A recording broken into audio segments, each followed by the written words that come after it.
बच्ची की आवाज सुनकर चौल के सब लोग वहां आकर खड़े हो जाते हैं। अरे अम्मा, आज फिर से कोई बच्चा उठा लाई क्या? बच्चा नहीं, बच्ची है। कहाँ पड़ी मिली? कहाँ काकी, कचरे में बच्ची फेंक फेंक कर शायद ये शरीफजादे अब बोर हो गए हैं, तो अब तो ऐसे ही राह चलता कहीं भी छोड़ देते हैं।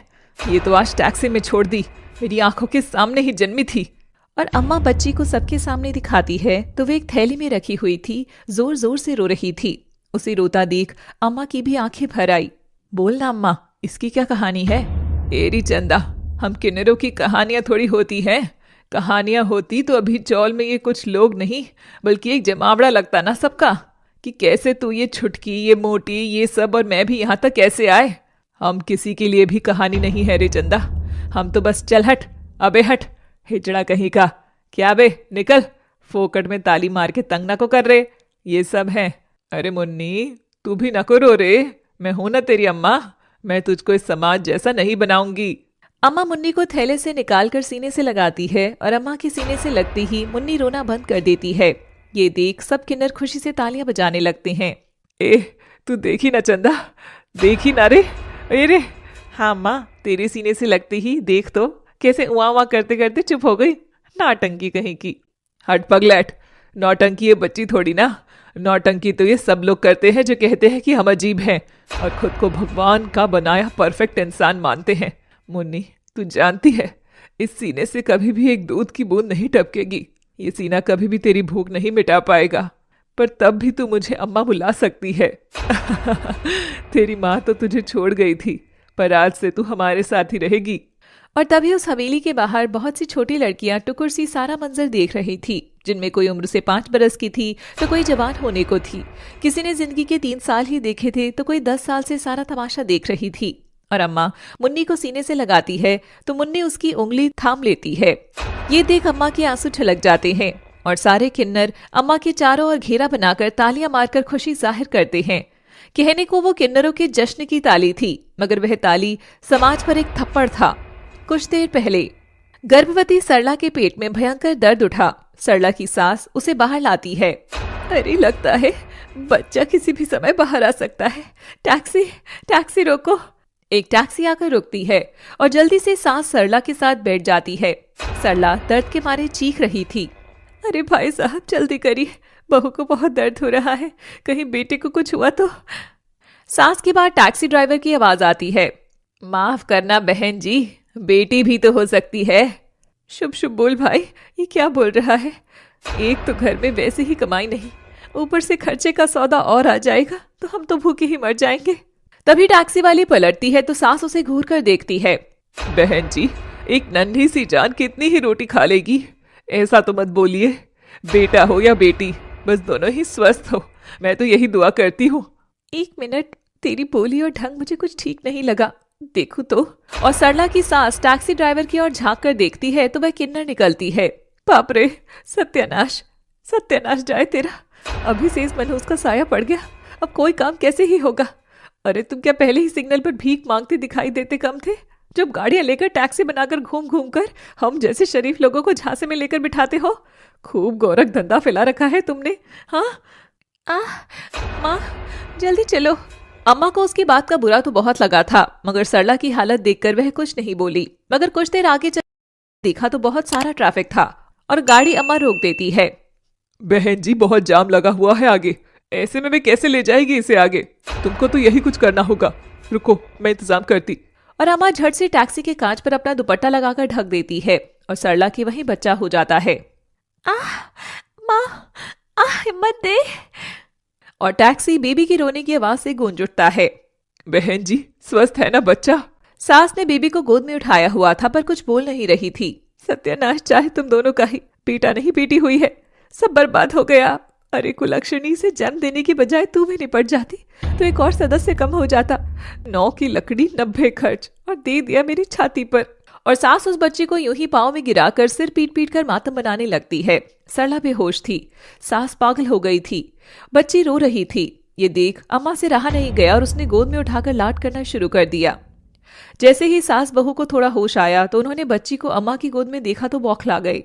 सत्यानाश चाहे तुम दोनों का, हम भले लोगों की औलाद को तूने अपने गंदे हाथ कैसे लगाए? हाँ, बोलती क्यों नहीं है? माँ जी कुछ पूछ रही है ना? तूने मेरी बच्ची को छुआ कैसे? अगर मातम मनाने की बजाय इसे सीने से लगाती तो मुझे कहाँ जरूरत पड़ती? हाँ।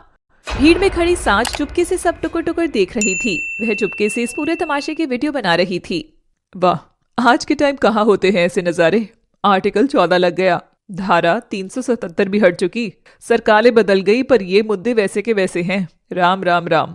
देख तेरे संसार की हालत। सच ही कहा है किसी ने, बेटा बनाने वाले क्या तेरे मन में समाई, रे तूने काहे को बिटिया बनाई। बेटा तो मांगे दूध मलाई, बेटी को सूखी भी नसीब ना आई।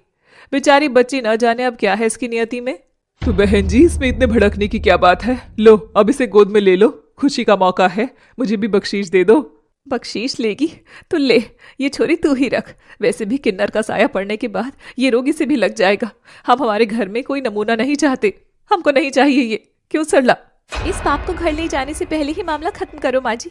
तुम्हारे बेटे ने देख लिया तो मेरा गला घोट देंगे। मेरे को नहीं चाहिए ये, तू ही रख। कैसे जल्लाद हो तुम दोनों? अरे औरत हो या पत्थर, अपनी ही को गाली देकर जा रही हो। चल हट, लेक्चर मत दे। और दोनों सास और बहू अम्मा को लताड़ कर जाने लगती हैं। तभी अम्मा को गुस्सा आता है और वो अपनी टोपी हटाकर बाल खोलकर फैला लेती है और वह जोर से चिल्लाती है, रुक रुक इधर। क्या बोली तू? हमारा छूना पाप है? क्या बोली तू? हमारी तालियां तुमको कानों में चुभती हैं, पर तुम्हारी गालियों का क्या? उसका हिसाब मांगेगी मैं। देगी? बोल, देगी क्या? देगी उन गालियों का हिसाब जो हमें ताली बजाने पर पड़ती है? ना आदमी में शामिल करते ना औरत में करते। करके हमको बुलाया जाता है। हमको अच्छा लगता है कि यूं जलील होना। साला इज्जत कमाने के लिए ही कुछ किन्नर ने मिल के टैक्सी का धंधा शुरू किया और तू उसे ही गोरख धंधा बोल रही है। मैं बताती हूँ गोरख धंधा क्या है। ए राजू, छगन, श्याम, ए तिवारी काका, ए कजरी, सखियों सब इधर आओ तो इन शरीफों को भी तो पता चले। सांझ थोड़ा आगे जाकर सब रिकॉर्ड कर ही रही थी कि सिग्नल पर खड़े बाकी किन्नर भी आ जाते हैं। ये कजरी है मेरी सखी, इसने भी टैक्सी का धंधा शुरू किया। सुन रहा है, सुंदर से ठानी धंधा शुरू किया इसने, पर उसमें बैठा एक शरीफ आदमी और किन्नर को देखकर मजबूर बनाकर उसकी इज्जत पर ठप्पा लगा दिया, वो भी बार बार। हाँ, बेचारी कजरी की आबरू लूट ली तुम शरीफों ने। ये है गोरख धंधा। कजरी ये सुन छाती पीट पीट कर रोने लग जाती है। हाँ अम्मा, बहुत दर्द हुआ था। जैसे ही उसे पता चला कि मैं कोई औरत नहीं हूं तो मुझे और भी दरिंदों की तरह नोचा। कहने लगा जब औरत नहीं है तो ये अपराध थोड़ी हुआ। ये सुन वहां खड़े लोगों की नजरें झुक जाती हैं। क्या कहा? हम मनूस हैं? तेरी बेटी बड़ी भागो वाली थी जो पहला साया अम्मा का पड़ा इस पर। एकदम सही। अरे बहन, तुम्हारी सास तो पिछड़ी लग रही है, पर तुम्हें तो ज्ञान होगा किन्नरों की हस्ती का। नहीं तो मैं कहानी सुनाती हूँ। ये बात है आदिकाल की, यानी राम जी के समय की। क्यों आंटी, राम जी से तो दिक्कत नहीं होगी ना आपको? अरे राम राम राम राम। हाँ, राम ही जपो तुम, क्योंकि राम को तो किन्नरों से कोई दिक्कत नहीं थी। तो हुआ यूं कि जब राजा दशरथ ने कैकेयी के बिछाए षड्यंत्र में फंसकर अपने जिगर के टुकड़े राम को वनवास दे दिया था, तो सारी प्रजा में कोहराम मच गया था। सब राजा को रोकने उनके पीछे वन में गए और उनसे लौटने की विनती करने लगे। राम जी मुस्कुराए और बोले कि मैं पिता का वचन नहीं तोड़ूंगा, मैं वापस नहीं जाऊंगा, किंतु आप लोग लौट जाइए। आदमी औरत सभी वापस लौट जाएं। सुना ना काकी, क्या बोला था? आदमी औरत। मगर उस प्रजा में एक टोली किन्नरों की थी जो ना आदमी में आते थे और ना औरत में। तो उन्होंने सोचा कि उनके भगवान ने तो उन्हें जाने को कहा ही नहीं। तो सभी किन्नर वहीं बैठ गए और बैठे रहे 14 बरस तक। तब राम जी वनवास से लौट कर आए तो किन्नरों की टोली को उनको वहीं बैठी मिली। 14 वर्षों तक उनकी लगन देखकर राम जी का दिल भर आया। तब उन्होंने किन्नरों को वरदान दिया। इनके मुंह से निकली दुआ ईश्वर के दिए वरदान जितनी शक्तिशाली होगी, और इनकी मुख से निकली बद्दुआ विनाश लेकर सामने आएगी। तब से किन्नरों के पास ताली और गाली दोनों का फुल पावर है काकी, तू जरा बच के रहना। और सांझ वहां से जाने लगती है। सब सांझ की बेबाकी देखकर तालियां बजाने लगते हैं। अम्मा भी उस लड़की की बेबाकी देखकर खुश होती है और मुन्नी को अपनाकर अपने यहाँ ले आती है। अम्मा, बहुचारा माता के मंदिर चलते हैं ना कल, वहां मुन्नी के लिए भी पूजा कर देंगे। अरे पगली, पता है ना बहुचारा माता मंदिर कितना दूर है? ये बेचारी मुन्नी वहां तक कभी नहीं जा सकेगी। हम दुर्गा माता के मंदिर चलेंगे। अगले दिन किन्नरों की टोली हंसते गाते ताली बजाते दुर्गा माता के मंदिर की ओर जा रही थी। सांझ भी सुबह वहीं पूजा करने आती थी। सांझ सड़क पार कर ही रही थी कि तभी वेद की गाड़ी आकर उसे टकराती है। आह! पर गाड़ी सांझ को छूकर ही तुरंत ही रुक जाती है, मगर सांझ घबराकर जमीन पर गिर जाती है और रोने लगती है। ये देख वेद थोड़ा सा डर जाता है। ड्राइवर देखो तो लड़की ठीक तो है ना? पर तभी पब्लिक आकर गाड़ी घेर लेती है और ड्राइवर को कॉलर पकड़कर बाहर निकालने लगती है। अरे देखो तो, बड़ी गाड़ी चलाता है तो सड़क को अपने बाप की समझी है। अब इस बिटिया को लग जाती तो कौन लेता इसकी जिम्मेदारी? पब्लिक ड्राइवर पर भयंकर भड़क रही थी, मगर वेद ने कांच एक बार भी नहीं उतारा, ना ही गाड़ी से बाहर आकर देखा कि लड़की ठीक भी है या नहीं। अम्मा मुन्नी मंदिर की सीढ़ियां चढ़ ही रही थी कि तभी उनके कानों में शोर की आवाजें पड़ती हैं। ए चंदा, जरा ले तो, मुन्नी को थाम तो, मैं देखूं तो क्या राड़ा मच रहा है। सुबह सुबह इन लंबी गाड़ी वालों की मचमच शुरू। पहले तो बाटली लगाकर ड्राइवरी करने का, और फिर जब गरीब लोगों को लग जाए तो इलाज के बदले बार्गेनिंग करने का। अभी बताती हूँ। अम्मा भी भीड़ में घुस जाती है। साहब, ये भीड़ तो पागल हो रही है। मेरी तो कोई गलती भी नहीं थी। साहब आप ही देखिए ना, क्या उस लड़की को? नहीं नहीं, मैं कैसे देख सकता हूँ? आज तो मंगलवार है। देखो तो साहबजादे को, कैसे चश्मा लगाए बैठा। अरे बाहर निकल, वरना हम अभी तेरी इस गाड़ी को आंच लगा देंगे। चलो भाइयों, दुर्गा मैया के मंदिर पर आकर भी हमारी दुर्गा को चोट दे रहा है ये पापी। आप ही अब कुछ करो मॉम। पब्लिक का तमाशा देख पीछे वाली सीट पर बैठी शालिनी अपना कांच नीचे उतारती है और बाहर हाथ निकालकर जोर से चिल्लाती है। 1 मिनट, मेरे बेटे को हाथ लगाने से पहले माँ से बात कर। तू यहीं बैठ वेद, मैं देखती हूँ। शालिनी दरवाजा पटककर बाहर आती है। बोलो, क्या चाहिए तुमको? शालिनी देखती है कि सांझ जमीन पर डरी सहमी सी बैठी है और अपना पांव पकड़े हुए है। ओहो, तो ये है नौटंकी।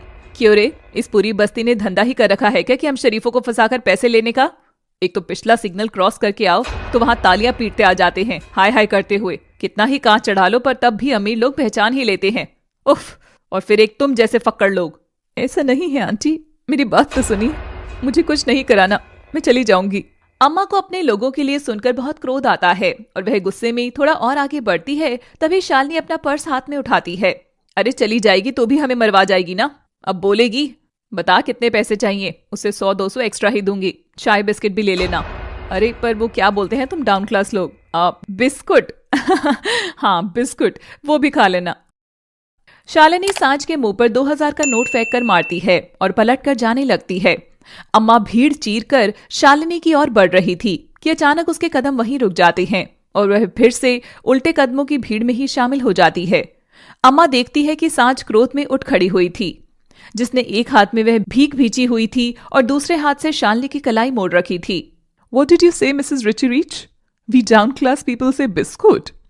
हाँ, हम कहते हैं बिस्किट को बिस्कुट क्योंकि उस बिस्कुट को कमाने के लिए उस चिंटू के पापा पूरे दिन भाड़ झोंकते हैं, तब जाकर आता है उसके हाथ में बिस्कुट। और जिन रास्तों को तुम्हारी ये BMW कुचल कर जा रही है ना, उस नुक्कड़ के खोखे पर बैठे काका पूरे दिन बाट जोते हैं कि कब कोई ग्राहक आकर एक बिस्कुट का पैकेट खरीदकर उनकी बोनी कराए। This biscuit is absolutely priceless, madam Richie Rich. ए लड़की, हाथ छोड़ मेरा, हाथ छोड़। And this money, you should better know that now 2000 rupees note is already discontinued. जब 2000 का नोट ही बंद हो गया तो तू क्यों भीख देकर भगवान बन रही है? जाकर इन्हें जलाकर घर में मच्छर भगा, क्योंकि तेरी जैसी सोच है ना तो मुझे तो लग रहा है कि तू और तेरा बेटा जरूर किसी गटर के पास ही रहते होंगे। हट। ये सुनकर शालिनी सांझ को तमाचा मारने के लिए हाथ उठाती है। बदतमीज लड़की। सांझ शालिनी का हाथ पकड़कर अपने पास खींचकर उसे बाजुओं में जकड़ लेती है। क्या बोली थी? किन्नरों की टोली के लिए? हाँ, खानों में शोर करते हैं, उनकी ताली तुझे गाली जैसी लगती है ना? और तेरी बोली, वो क्या मिश्री घोलती है रिची रीच आंटी? किसी के लिए उतना ही बोलो जितना सुन सको। जब खुद पर कीचड़ के छींटे नहीं देख सकती हो तो दूसरों पर कीचड़ फेंकने का तुम्हें कोई हक नहीं है। ये सुनते ही अम्मा जोरदार सीटी बजाती है और सबकी तालियां एक साथ गूंजने लगती हैं। लग रहा था जैसे सब शालिनी के गाल पर दनादन तमाचा लगा रहे हों। शालिनी जाने लगती है, तभी सांझ फिर से उसे रोकती है। 1 मिनट लेडी दबंग, सांझ ने आज तक ना कभी भीख ली है ना भीख लेगी। हक का खाती हूँ और हक लेना भी जानती हूँ। सांझ ये कहकर अपना सिर गाड़ी के बोनट पर जोर से मारती है और सिर से खून आने लग जाता है। ला, अब दे मुझे वो 2000 का नोट, मैं पट्टी कराकर छुट्टा तुझे मनी ऑर्डर कर दूंगी। और हाँ, फॉर योर काइंड इन्फॉर्मेशन, 2000 का नोट RBI बैंक अभी भी ले रहा है। कुछ तो अपडेट रहा कर आंटी। चलिए जाइए अब। पब्लिक सांच का दबंगपना देखकर तालियां बजा रही थी। शालिनी अपनी बेइज्जती कराकर गाड़ी में बैठ जाती है। माँ तुम ठीक तो हो? क्या हो रहा था बाहर? ड्राइवर चलो यहाँ से, जल्दी चलो। अम्मा खुशी की आंखों से सांच की ओर लगातार देखे जा रही थी। तभी उसके कंधे पर चंदा का हाथ आता है और अम्मा पलटती है। अरे अम्मा, तू यहाँ क्या कर रही है? पंडित जी वहाँ तेरा इंतजार कर रहे हैं। चंदा, वो क्या ही अजीब लड़की थी रे, क्या जबरा बोलती है। कौन लड़की? अम्मा पलटकर जैसे ही देखती है तब तक ना वहाँ सांझ थी ना ही लोगों की भीड़। अरे कहाँ गई? अभी तो यही थी।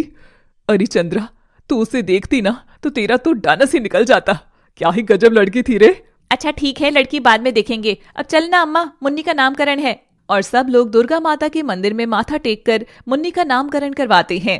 जिस समय ये पैदा हुई है इसका नाम तो काली ही उचित रहेगा। माँ दुर्गा की कृपा से हमारे यहाँ काली आई है। और सब लोग खुश होकर जश्न मनाते हैं। उधर सांझ पट्टी करके अपने घर का ताला खोलती है जहाँ चारों ओर अंधेरा था।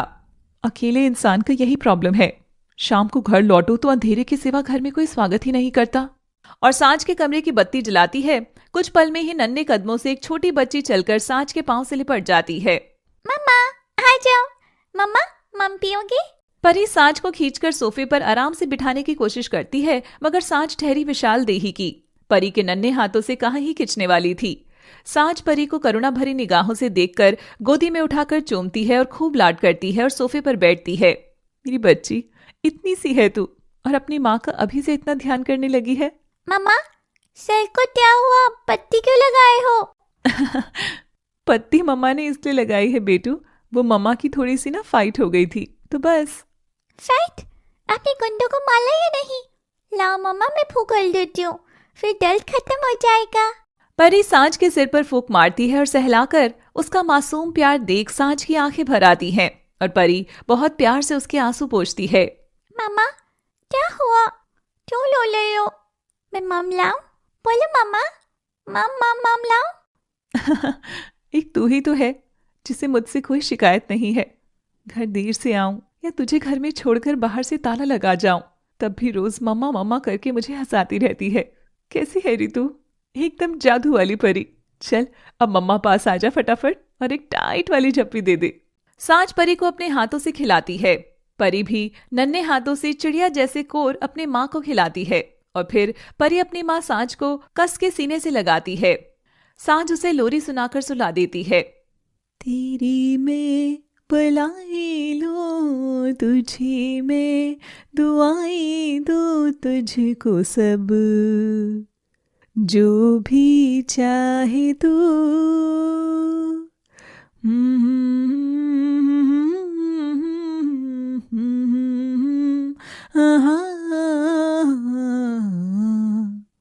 परी सो जाती है और सांझ उसे बाहों में भरकर बिस्तर पर सुला देती है। परी ने कसकर उसकी उंगली थामे हुई थी। वह परी का माथा चूमती है और फुट फुट कर रोने लगती है। कितनी बुरी माँ हूं मैं, कितनी बुरी, पर मैं मजबूर हूं मेरी बच्ची। ये ईश्वर ने हम सबको ये भूख की थैली दे दी है ना, जिसे अमीर तो पेट बुलाते हैं, मगर हम जैसे लोग भूखा पेट बुलाते हैं। तुझे कुछ खिला सकूं इसके लिए कमाने निकलती हूँ। हाथ में फाइल लिए दर दर भटकती हूँ। एक नौकरी की तलाश आदमी को कितना थका सकती है, ये रोज शाम को खाली हाथ लौटते समय मैं महसूस करती हूँ। पर तेरी माँ तुझे कभी नहीं भूखा सोने देगी, कभी नहीं। भले ही उसके लिए मुझे तन के टुकड़े भी बेचने क्यों ना पड़ जाए, क्यों ना बेचने पड़ जाए। वेद और शालिनी भी शाम में घर लौट रहे थे। तभी शालिनी घर के बाहर उतरती है तो जमीन पर बोर्ड गिरा देखती है। आज का दिन ही खराब है। पहले वो मनहूस लड़की ने अपनी बातों से तमाचा मार दिया और अब ये हमारे उसूल फर्श पर गिरे हैं।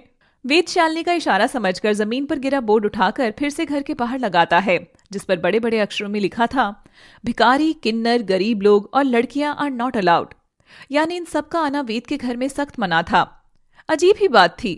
खैर, शालिनी अंदर आती है तो उसकी जेठानी कंशिका इठलाती आती है और शालिनी की चुटकी लेने लग जाती है। क्यों शालिनी, सुना है मार्केट में तेरी वट्टी पलीद हो गई? भाई आज तक जो खानदान में नहीं हुआ वो हो गया। एक लड़की, एक मामूली लड़की तुझे सब कुछ सिखा गई। शालिनी कंशिका को घूर कर देखती है मगर कुछ नहीं बोलती। बुरा तो लग रहा है पर तुम सही कह रही हो जीजी, इन लड़कियों की जुबान कैंची की तरह हो रही है, कैंची की। एकदम सही कह रही हो मॉम तुम। अच्छा हुआ हमारे पूरे खानदान में कोई भी लड़की नहीं है। अरे शेरों का खानदान है हमारा। हिरनियां कभी शेरों के घर आती हैं क्या? बल्कि शेर खुद शिकार करके निकलता है। तू भी शिकार करके हिलाना कोई हिरनी, पर खबरदार उसके अलावा कोई लड़की इस घर की चौखट के अंदर आनी नहीं चाहिए। सुना ना तूने? जानता हूँ मॉम, तुम चिंता मत करो, पुरखों के बनाए नियम कभी नहीं टूटेंगे। इस घर में कभी कोई कुंवारी लड़की नहीं आएगी। जितनी नफरत तुमको है उतनी ही मुझे, इसीलिए मैंने तो हफ्ते में दिन भी चुन लिया है जब मैं लड़की को छूना तो दूर, उसकी ओर देखूंगा भी नहीं। I hate girl, I really do. सुबह का समय होता है और किन्नरों की बस्ती के बाहर भयंकर शोर मचा होता है। अम्मा, चंदा, कजरी सब उठकर देखते हैं कि चौल के बाहर कुछ गुंडे लोग लोगों से हफ्ता वसूली कर रहे हैं। अबे देना हफ्ता, इधर को दुकान चलानी है तो हफ्ता तो देना पड़ता ना, बाप की जमीन समझे क्या? और गुंडा छज्जू चाकू निकालकर सबको डराकर हफ्ता वसूलने लगता है। सब अपने अपने गले से पैसा निकालकर दे रहे थे और रो रहे थे। अरे दादा कुछ तो रहम करो, ये हम लोगों का मेहनत का पैसा है भाऊ। चंदा ले तो, काली को संभाल तू जरा, देखू तो क्या राड़ा चल रहा है बाहर। और अम्मा सारा मैटर देखकर छज्जू के सामने जा खड़ी हो जाती है। क्यों बे हलकट, तुझे पंचायती करने का शौक लग रहा है तो यहाँ आकर खड़ी हो गई? चल हट। बिल्लू भाई पैसा गले में वापस रखो और कोई भी एक कौड़ी तक नहीं देगा। ए हीरोइन, एड़ी हो गई है क्या? ये चाकू दिख रहा है ना, तुझमें घुसाकर सारी अकड़ पंचर कर दूंगा तेरी। अम्मा छज्जू की धमकी पर हंसती है और उसकी ओर बढ़ती है। अम्मा की आंखों में बिल्कुल भी डर नहीं था। छज्जू उसके हाथ पर चाकू मारता है, खून निकलता है, पर तब भी वह नहीं रुकती है। हाय हाय, पंचर करेगा? चल कर पंचर, निकाल ना हवा मेरी। देख अब तू अगर मेरी हवा नहीं निकाला तो फिर तेरी बेइज्जती हो जाएगी। सुन छज्जू, ये मेरी बस्ती है और ये परिवार है मेरा। ये जमीन तेरे बाप की है तो कागज लेकर आ जाना, वरना इस पर अगर दोबारा पाँव रखे ना तो। अम्मा छज्जू को धक्का मारती है और सब गुंडे लोग वहां से भाग जाते हैं। भाग यहाँ से, हट। हाय हाय, इनसे डरते हो तुम सब? इनको हफ्ता दे सकते हो, पर हम ताली बजाकर जब बधाई मांगने आते हैं तो हमसे भिखारी की तरह बर्ताव करते हो। हाँ। चौल के बड़े बूढ़े सब आ जाते हैं। सब अम्मा के बहते खून को देखते हैं। अरे तुम सब मेरा परिवार नहीं हो क्या? परिवार के लिए 4 बूंद खून का एहसान दिखाऊंगी तो क्या मैं? अम्मा तूने हमारी मदद करी, अब से तू हमारी हीरो। ये बस्ती तुझे आज से हमारे बराबर ही मानेगी और आज से तू हम सबकी भी अम्मा ही हो गई है। जय हो तेरी। सब किन्नर की टोली को घेर लेते हैं। जश्न का माहौल होता है। सब बाल बिखेर कर नाच रहे थे, तालियां बजा रहे थे, गा रहे थे। गरीबों की सुनो वो तुम्हारी सुनेगा, तुम हमको इज्जत दोगे तो बदले में दुआएं मिलेगा। उधर शालिनी बीते रोज की घटना से अभी भी हिली हुई थी। तभी हमेशा की तरह उनके परिवार के पंडित जी घर आते हैं। वेद, शालिनी और कनिष्का सब साथ बैठे थे। पंडित जी, परिवार पर कोई दोष है क्या जो मेरी नई कंपनी फेल हो गई? दोष परिवार पर नहीं, पूरी पीढ़ी पर ही है। इतनी पीढ़ी आई गई पर तुम्हारे घर कन्या के कदम नहीं पड़े कभी। हाय हाय पंडित जी, मैं तो क्या मर्द नजर आ रही हूँ? 55 की हो रही हूँ, पर मेरी कमरिया की लचक देख लो तो तुम भी ढेर हो जाओ। दिखाऊं क्या? दिखाऊं कितनी जबरदस्त कन्या हूँ मैं? हम ब्रह्मचारी हैं। ये सब क्या कर रही हो तुम कैशिका? एक औरत को ये सब शोभा नहीं देता। ये फंसा। पंडित जी, आप खुद मुझे औरत कह रही हैं, फिर कैसे बोल रहे हैं कन्या के कदम नहीं पड़े? सौदा करके लाई कन्या नहीं, घर में कन्या यानी लक्ष्मी रूपी बिटिया के नन्हे कदम। पंडित जी, आप जानते हैं ना, हमारे कुल में लड़की को जन्म देने का कोई रिवाज नहीं है। लड़कों में जोश होता है, वो लड़कियों में कहाँ। आफत की पुड़िया है बस। ऊपर से भाभी लड़की हो जाए तो इतने मर्दों के बीच माहवारी लिए घूमती रहे अपनी। छी छी। एकदम सही बोली शालिनी तू। बेटे ही बढ़िया हैं, हमारे तो कम से कम उनकी माहवारी का टेंशन तो नहीं रहता। एकदम सही बोली हो भाभी, नो ब्लड नो पैड। पंडित दोनों की बेशर्मी देखकर राम राम कर उठता चला जाता है। जब तक घर में कन्या के कदम नहीं पड़ेंगे तब तक इस घर का भला नहीं होगा कभी, याद रखना। वेद अपने बड़े लोगों को यूं देख हैरान था। उधर नन्हे कदमों से भागते हुए परी सांझ के पास आती है। सांझ प्रेस कर रही थी कि तभी परी पीछे से आकर गरम प्रेस छूने ही वाली थी कि सांझ तुरंत उसे देख लेती है और झट से गोद में उठाकर चूम लेती है। परी बच्ची, ये क्या कर रही थी तू? अगर तुझे चोट लग जाती तो मम्मा कितनी रोती ना। ऐसे अचानक से नहीं आते बच्चे। मम्मी पास आना था, याद आई मम्मा? हाँ, मेरे पास इसका भी एक जबरा इलाज है। अभी मेरी परी बिटिया को नन्ही पायल पहना देती हूँ, जिसकी घुंघरों की आवाज से ही पता लग जाएगा कि कहाँ गया मेरा नटखट बंदर। सांच परी को पायल पहनाकर उसके पेट में गुदगुदी करके खूब हंसाती है। मम्मा बिछाना। कितनी खुश रहती थी चुटकी सांच के साथ। सच में माँ का होना भी वरदान जैसा ही होता है। ईश्वर अपना साया हर जगह नहीं छोड़ सकते, इसलिए संसार बनाने को उसने माँ को बना दिया। माँ के होने पर परिवार पूरा हो जाता है, मकान घर बन जाता है, रात नींद में बदल जाती है और थकान राहत में बदल जाती है। ऐसी मैजिकल होती है माँ। ऐसा ही रिश्ता था सांच और परी का। सांच काम के सिलसिले में बाहर जाने लगती है, उसे जाता देख परी रोने लगती है। सांच उसका माथा चूमकर अपने आंसू छुपाकर जाने लगती है। मम्मा बस थोड़ी देर में आई बेटू, और आते हुए मम्मा आइसक्रीम लेते हुए आएगी। फेवरेट है ना मेरी परी की। ये कहते हुए सांच घर का दरवाजा बंद करके बाहर से ताला लगा देती है और निकल पड़ती है काम की तलाश में। ऐसे ही होती है वो माएं जिनको औलाद और काम की जिम्मेदारी एक साथ निभानी पड़ती है। आसपास के लोग तो ताना कस देते हैं उस माँ पर, मगर उस माँ पर क्या बीतती होगी जब वह इतनी सी जान को घर छोड़कर जाती होगी। क्या उसका सीना नहीं दुखता होगा जब उसका बच्चा घर में भूखा होता है और उसके सीने से दूध रिसता रहता है। कभी कभी आपके पास पत्थर बनने के सिवा और कोई विकल्प नहीं होता, और लोग सवाल उठा देते हैं कि देखो तो कैसी माँ है। हाँ, लानत है। आप ही बताइए, क्या सच में लानत है? सांच के बाहर निकलते ही परी छन छन करते हुए दरवाजा पीटते हुए रोने लगती है। मम्मा पास जाना है, मम्मा पास जाना है, आइसक्रीम नहीं चाहिए मम्मा। मम्मा। सांच बस पकड़कर जा चुकी थी परी दूर से, पर उसे रोज कुछ अलग होने वाला था। परी के बार बार दरवाजा खटखटाने पर दरवाजा खुल जाता है। उस रोज सांच ने ताला ठीक से लगाया नहीं था, न कुंडी। खुला तो उसके घर का दरवाजा था, मगर लग रहा था जैसे अब उसकी जिंदगी के किवाड़ हमेशा के लिए बंद होने वाले थे। परी खुला दरवाजा देख हंसती है। मम्मा पास जाऊंगी, मम्मा मैं आ गया। छन छन करती परी पायलों के बीच कैद परी के पांव को जैसे ही अब पंख मिल गए थे, वह फुदकते हुए सड़क किनारे आ गई थी।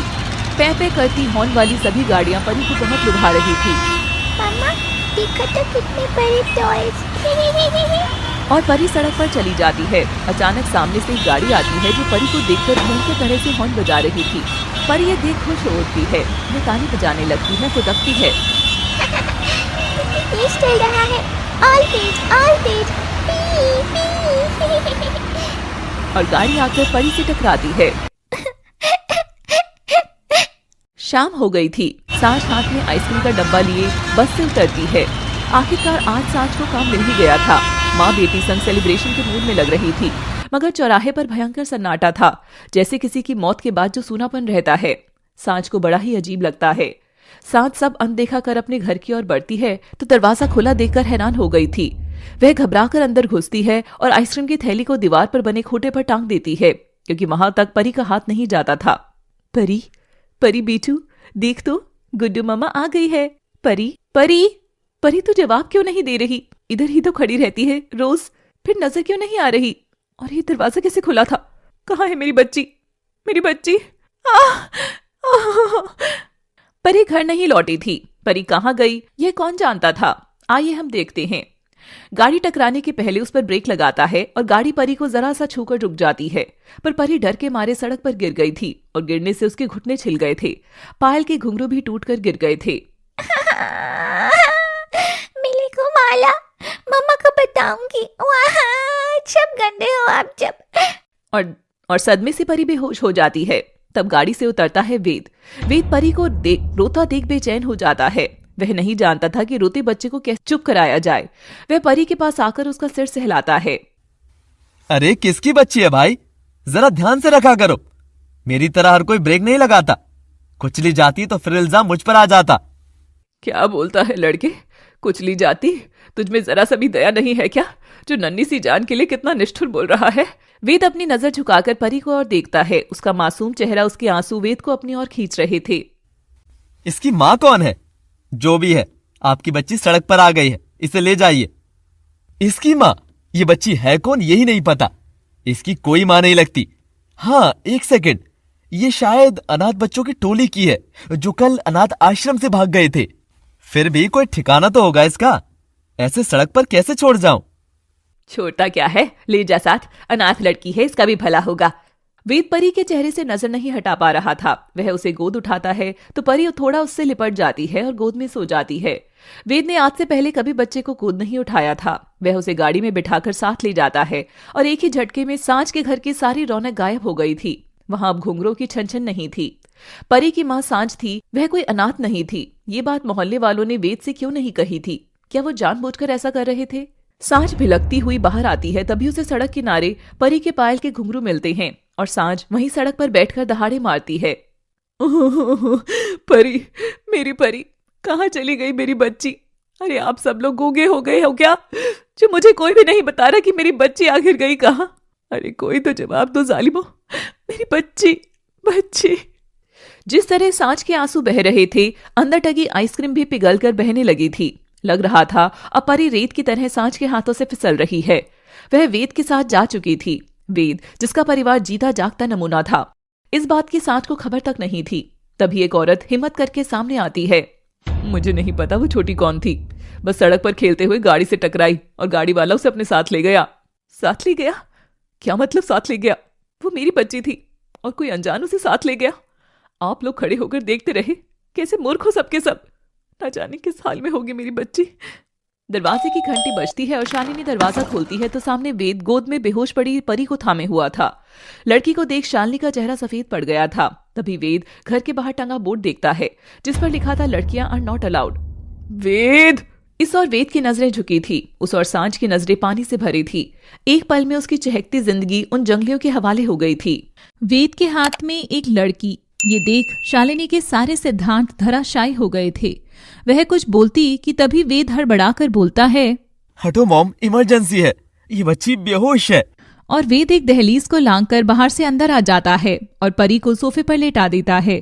कभी वह पानी छिड़कता है तो कभी उसका चेहरा थपथपाता, मगर वह होश में नहीं आ रही थी। वेद, तुम पागल हो गए हो क्या? अरे बाबा, मैं तो मेरा सीरियल निपटा ही रही थी कि चेंचे की आवाज आई। देखूं तो बाहर कौन किसका सर फोड़ रहा है। कनिष्का भी बड़बड़ाती सी आकर परी को सोफे पर लेटा देखती है और उसकी भी सिट्टी पिट्टी उड़ जाती है। सत्यानाश हो गया परंपरा का। तू एक लड़की उठा लाया वेद, जिंदा लड़की। ताई जी, ये बच्ची है, 3-4 साल की बच्ची। अरे बच्ची है तो क्या, ये बड़ी तो होगी। महावारी तो इसको भी आएगी। अब महावारी के लिए पूरे घर में छम छम घूमेगी। क्यों शालिनी, आजकल की तो सभी लड़कियां घूमने लग गई। ऐसी गंदगी की वजह से तो आज तक इस घर में किसी ने किसी लड़की को जन्म ही नहीं दिया। हाँ, कोई लड़की नहीं है तभी तो ये सब हो रहा होगा हमारे परिवार के साथ। अरे पंडित जी ने जो बोला वो समझ में आया कि नहीं आपके? ये बेहोश पड़ी है, एक बार होश में आए तो सब देखें। जब तक ये होश में आकर खुद नहीं बता देती तब तक ये यहीं रहेगी, एक अलग कमरे में, ठीक है? शालिनी बेटे के आगे नहीं बोल पाती कुछ। तभी उसके घर के बाहर लगे बोर्ड पर एक कुआं आ बैठता है और बीट करके चला जाता है। एकदम से इस घर के नियमों पर गंदगी फिर गई। नियति बाबू भैया, नियति, यही तो है नियति। दूसरी ओर सांझ सड़क से उठकर घर में आ गई। वह देखती है कि उसकी नन्ही परी के लिए लाई गई आइसक्रीम पिघलकर पानी बन गई थी। परी,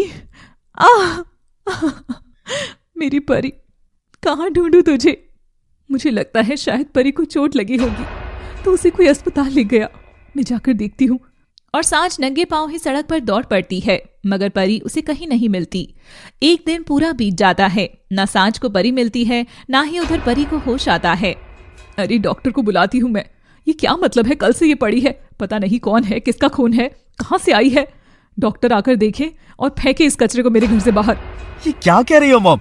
अगर डॉक्टर आया तो पुलिस केस हो जाएगा। मेरी गाड़ी से एक्सीडेंट हुआ है इसका, समझ आ रहा है तुम्हें?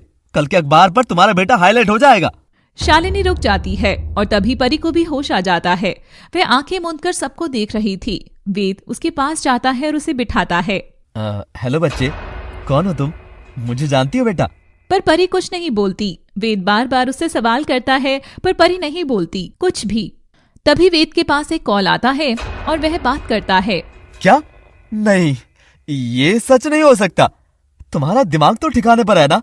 नहीं नहीं नहीं, ओह गॉड। ठीक है, बाय। शालिनी कंचिका को अचरज से देख रही थी। क्या हुआ वेद, तुम परेशान लग रहे हो? ये सुनकर वेद खुशी से उछलता है और शालिनी को थामकर गले लगा लेता है। करोड़ों का अटका हुआ प्रोजेक्ट हमको मिल गया मॉम। उम्मीद नहीं थी कि वो मुझे मिलेगा। ये सब इस लड़की के घर में आने से हुआ है।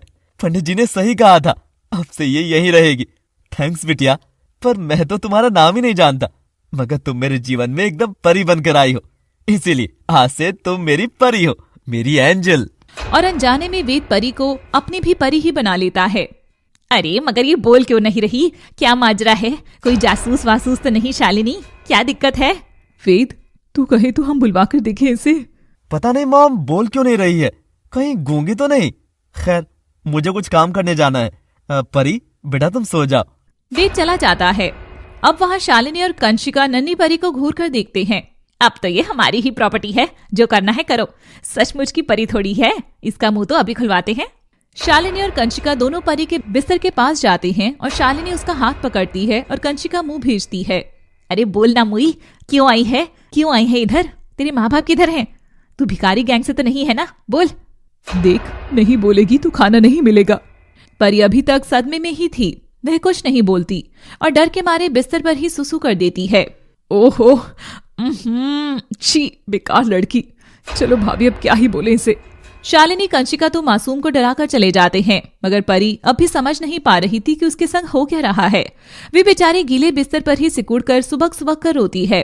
वह होठ खोलकर सांझ को पुकारना चाह रही थी, पर उसके मुंह से माँ जितना छोटा शब्द भी नहीं फूटा और वह सुसु वाले कपड़ों में ही सो गई। उधर सांझ थक हार कर बिखरे हाल में घर लौट रही थी। वह देखती है कि उसके घर का दरवाजा खुला था, मगर घर में घोर अंधेरा।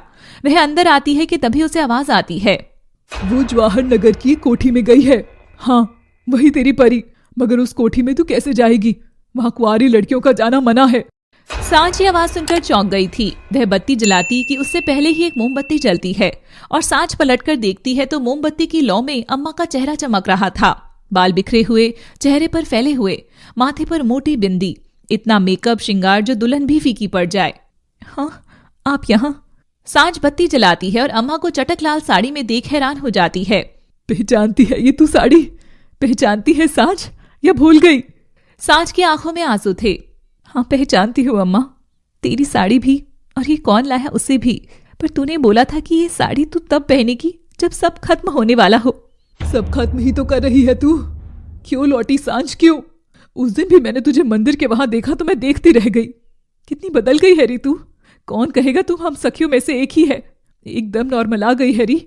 देख, मैं कुछ लाई हूं तेरे लिए, ले। और अम्मा सांझ को एक पैकेट देती है। सांझ वह लेकर कमरे में चली जाती है। कुछ देर में कमरे का दरवाजा खुलता है और अंदर से सांझ पूरी तरह तैयार होकर आती है। सांझ आईने के सामने आकर खड़ी होती है और खुद को देख शर्मा कर अपनी बलाएं खुद उतारती है। अचानक उसकी आंखें नम हो जाती हैं। सांझ खुश होकर ताली बजाती है। अम्मा, हाय हाय, क्या लग रही हूं मैं। कितने दिन हो गए थे खुद को यूं देखे हुए। हर जगह बस अपनी ही पहचान छुपाती घूम रही थी। किन्नर हूं ये बात किसी ने अपनाई ही नहीं। मगर जब एक लड़की बनकर रहना शुरू किया था तो ये समाज के दलाल लोग झट से मेरा सहारा बनने चले आए। किसी को मुझे दूध मुफ्त में देना था तो किसी को भाजी, किसी को मुझे अपने ही हाथों से चूड़ियां पहनानी थी, पर सबकी नजर बस मेरी साड़ी उतारने पर थी। गिद्ध है अम्मा बाहर, गिद्ध, सबके सब, बहुत सारे गिद्ध हैं। मुझे तेरी बहुत याद सताती है, बहुत। 7 साल पहले सांझ अम्मा की पसंदीदा सखी थी। उम्र में भले ही छोटी रही हो, मगर दोनों की पट्टी बहुत थी। अम्मा पान खाती तो सांझ पत्ते पर चूना कत्था पहले ही लगा देती। सांझ, तुझे कितनी बार कहा है ये नाच गाना छोड़कर पढ़ाई कर। एक पढ़ाई ही है जो हम किन्नरों को समाज की बेड़ियों से आजाद कर सकती है। तू भी हमारी तरह ताली के फेर में उलझेगी तो इन लोगों की गालियों पर तमाचा कौन मारेगा? अम्मा सांझ का माथा चूमती है और उसके हाथ से घुंघरू लेकर कलम थमा देती है। अम्मा के पास अक्सर मोटा सेठ लाला आया करता था और उससे बदतमीजियां करता था। सांझ को ये देख तकलीफ होती थी, तो एक दिन सांझ ने उससे बदला लेने के लिए उसकी जेब में पैसों की गड्डी निकालकर गायब कर दी। खुद तो गरीबों की मेहनत का खाता है, इसका इतना पैसा ले भी लूंगी तो क्या प्रॉब्लम है? और सांझ उन पैसों से अम्मा के लिए गहने और लाल साड़ी लाती है। मगर लाला को यह बात जब पता चलती है तो वह पुलिस बुला लेता है। पुलिस सांझ को कुछ करती कि अम्मा वह जेवर लाला को थमा देती है। तुम सबकी फितरत कभी बदल ही नहीं सकती। भीख मांगने वाले या चोर उचक्के ही रहना। सरकार कितना कुछ कर रही है रोजगार के लिए, मगर मेहनत कौन करे? बस हाय हाय करके पैसे ऐंठ लो आदमी की जेब से। सजा तो मिलेगी ही तुम्हें। साहब बच्चे से गलती हुई है, मगर इसको हम सबकी फितरत ना बोलो। और सच कहा आपने कि हम भीख ही मांगते रहेंगे, क्योंकि आप लोग जो हमें देते हैं वे भीख समझकर ही देते हैं, जबकि हम तो आशीष के बदले बख्शीश मांगते हैं। बात सिर्फ नजरिए की है साहब, तुम्हारा 6 हमारा 9 है और कुछ नहीं। और रही बात सरकार की बाबू, तो सरकार ने कागज पर सब दिया, हमको रोजगार दिया, मकान दिया, पर नाम और पहचान के लिए तो आज भी लड़ाई ही है ना बाबू। मेहनत हम भी करना चाहते हैं, पर कहीं काम करने जाओ तो हमको ताली मार के इशारे से बुलाया जाता है, चिढ़ाने के लिए। कहते हैं पहले तुम्हारा किन्नर डांस कर, तभी तनख्वाह देंगे। कोई कमर को छूता है तो कोई सीने को रगड़ देता है। जब एतराज करो तो कहते हैं अबे तुम कोई औरतें थोड़ी हो जो तुम्हारी इज्जत लूट रही है। इज्जत तो सबकी होती है ना पुलिस बाबू। हम किन्नर हुए तो क्या हमारी इज्जत नहीं? आप मर्द हैं तो क्या आपकी इज्जत नहीं है? या ये लाला सेठ जब फरेबी है तो क्या इसकी भी इज्जत नहीं है? तो हम किन्नरों की इज्जत को मर्द औरत के सामने कौड़ी के भाव क्यों रखा जाता है? जिस रोज हमें गाली पड़ना बंद हो जाएगी और ताली हम नहीं हमारे सम्मान में बजेगी ना, उस रोज हमारा 6 और तुम्हारा 6 बराबर बन जाएगा। पुलिस की बोलती बंद हो जाती है। ओए लेक्चर छोड़ो, इसे गिरफ्तार कर यार, तुझे किस लिए पैसे दिए हैं मैंने? ये सुन अम्मा सांझ हैरान हो जाते हैं और अम्मा फटाफट सांझ को कमरे में ले जाती है। अगर तू जेल गई तो ये लाला तेरी जिंदगी नरक कर देगा। तुझे बहुत कुछ करना है मेरी बच्ची। जा अपनी पहचान बना, खुद का नाम बना, और कभी इस और लौट कर मत आना। जा। नहीं अम्मा, तुझे कैसे छोड़ जाऊं? जा सांझ जा। और सुन, ये जो तू लाल साड़ी लाई मुझे बहुत पसंद आई थी सखी, पर इसे मैं उस दिन पहनूंगी जब सब कुछ खत्म होगा। और सांझ वहां से भाग जाती है और लाला अम्मा को पकड़वा कर जेल करवा देता है। वहां से शुरू हुई अम्मा और सांझ की पहचान की लड़ाई। सांझ सब याद करते हुए रोते हुए अम्मा की गोद में लेटी थी। अम्मा उसका सर सहला रही थी। अब तू उस बच्ची का चक्कर छोड़ और आगे की जिंदगी बना। कितनी सुंदर हो गई है मेरी सांझ। अम्मा एक बात बता, उस दिन तूने मुझे जेल क्यों नहीं जाने दिया? अरे अम्मा बोलती है तू मुझे, और एक माँ अपने बच्चों पर आंच आने देती क्या? तो फिर तू एक माँ होकर एक दूसरी माँ से कह रही है कि अपनी बच्ची को भूल जा, छोड़ उसका चक्कर। ये तू कर सकती थी क्या? नहीं ना, तो फिर मैं कैसे अपनी परी को भूल जाऊं? अम्मा के पास सांझ के सवालों के जवाब नहीं थे। वह उठकर जाने लगती है। उधर टेबल पर पता रखा है तेरी परी का, जा मिल ले जाकर। मगर याद रखना सफर आसान नहीं रहेगा। बहुचारा माता तुझे शक्ति दे। और अम्मा चली जाती है। सांझ पता उठाती है और फबक फबक कर रोती है। तेरी माँ आ रही है परी, तुझे लेने आ रही है। सांझ के हाथ में अपनी परी का पता था, उसके सामने मंजिल थी और रास्ता भी, और वह निकल पड़ती है अपनी परी को फिर से पाने। सांझ की टैक्सी वेद के घर के बाहर रुकती है और सांझ उतरकर जाने लगी। अरे मेरा पैसा तो दो। सांझ ये सुनते ही अपना पर्स देखती है। इमोशन में बहकर वह जल्दीबाजी में अपना पर्स वहीं रखा छोड़ आई थी। अरे भैया अब किराया नहीं, मैं तुमको दुआएं देगी, तेरी सारी बलाई दूर हो जाएगी। जान दे लाला। ए मैडम, अब तुझे मैडम बोलूं या भाई साहब, ये भी तो कंफ्यूजन है। तो जो भी हो तुम, मैडम या सर, तुम्हारी दुआओं से हमारा चूल्हा तो नहीं जलेगा ना। पैसे के बदले तो पैसा ही चाहिए होगा।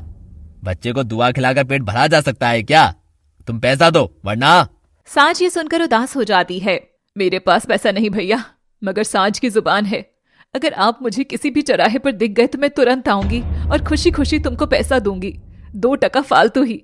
हम किन्नर लोग किसी का एहसान नहीं रखते। हट पागल, जा, तरस खाया तुझ पर।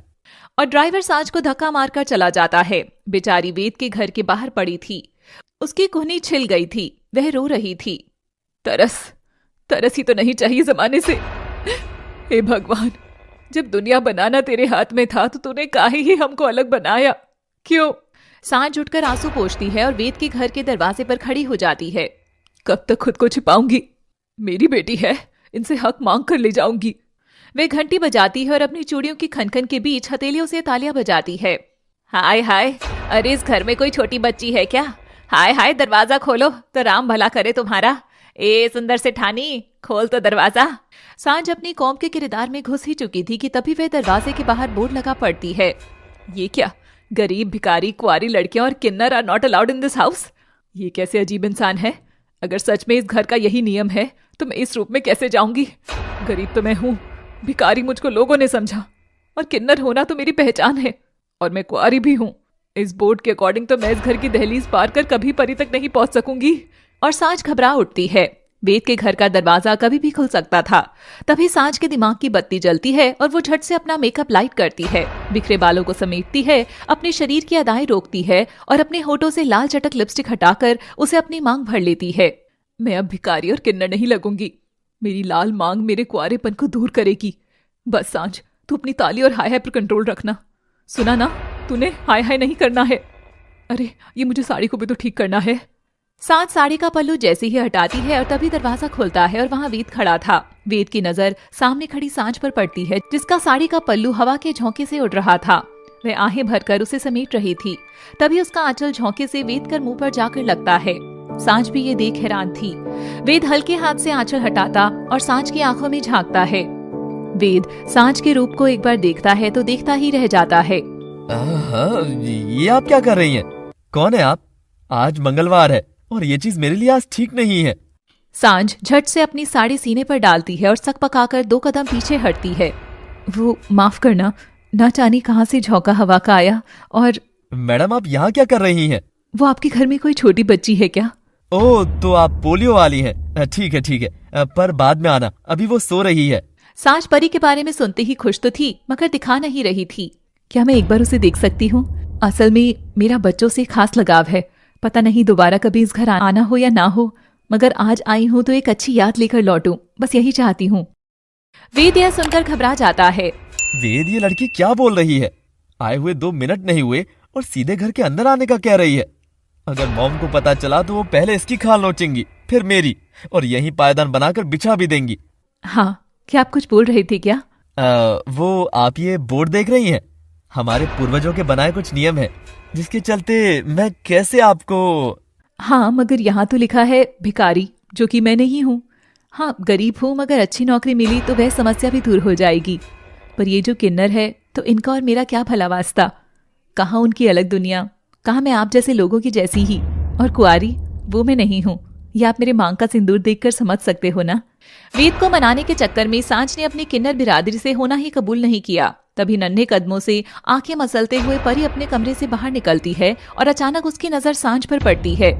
उसे देख परी तड़पते बच्चे की तरह जोर से उसकी ओर भागती है। सांझ भी परी को देखकर और कांधे से वेद को साइड कर झटके से उसके घर के अंदर घुस जाती है। सांझ ने वेद के घर की रूढ़िवादी दहलीज को एक झटके में उलांघ दिया था। तभी बाहर टंगी तख्ती जमीन पर गिरती है और उसमें दरार आ जाती है। अरे नहीं, ये क्या किया तुमने? परी सांझ झट से लिपट जाती हैं और तुतली आवाज में कुछ बोलना शुरू करती है।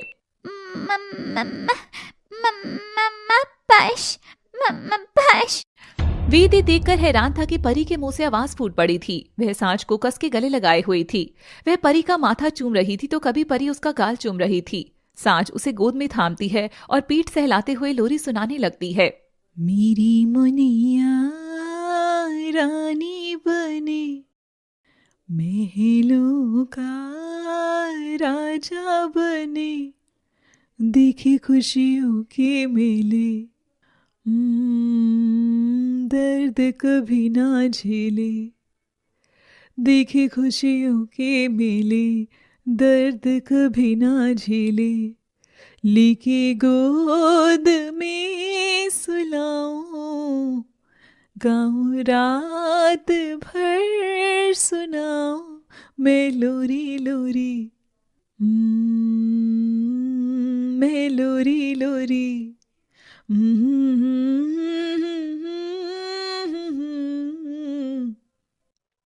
और अपनी माँ के शरीर की गर्माहट मिलते ही परी सांझ की गोद में ही सो जाती है। अरे वाह, इतनी जल्दी सो गई है। जब से आई है तब से तो सो ही नहीं रही थी, ना कुछ बोल रही थी। पता नहीं तुमसे मिलकर कैसे टूटा ही सही, पर कुछ तो बोली। वो जब से मिली है तब से, यानी ये मुनिया। वो परी नाम है इसका, असली नाम तो पता नहीं, पर हम इसे परी नाम से ही बुलाते हैं। एक्चुअली ये अनाथ है बेचारी, बाप का पता नहीं, पर माँ तो मर गई है इसकी। माँ नहीं है तो सहमी सहमी रहती है, पर अब ये मेरे पास आ गई है तो मैं इसे किसी चीज की कमी नहीं होने दूंगा। बस अब से ये यहीं रहेगी। सांझ ये सुनकर वेद के चेहरे की ओर देखती है।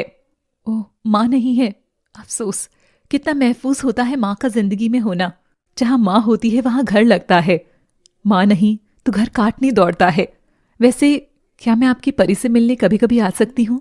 मगर वेद कुछ नहीं बोलता। सांझ जवाब समझ गई थी। वह परी को वेद की गोद में रखकर जाने लगती है कि तभी परी मुट्ठी में उसका आंचल थाम लेती है और सांझ को जाने से रोकती है।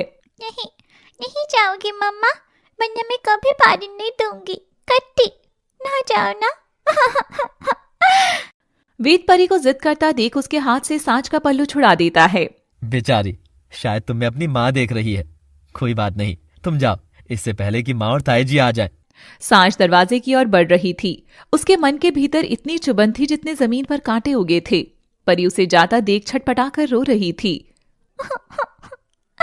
नो, मत जाओ मम्मा, मत जाओ।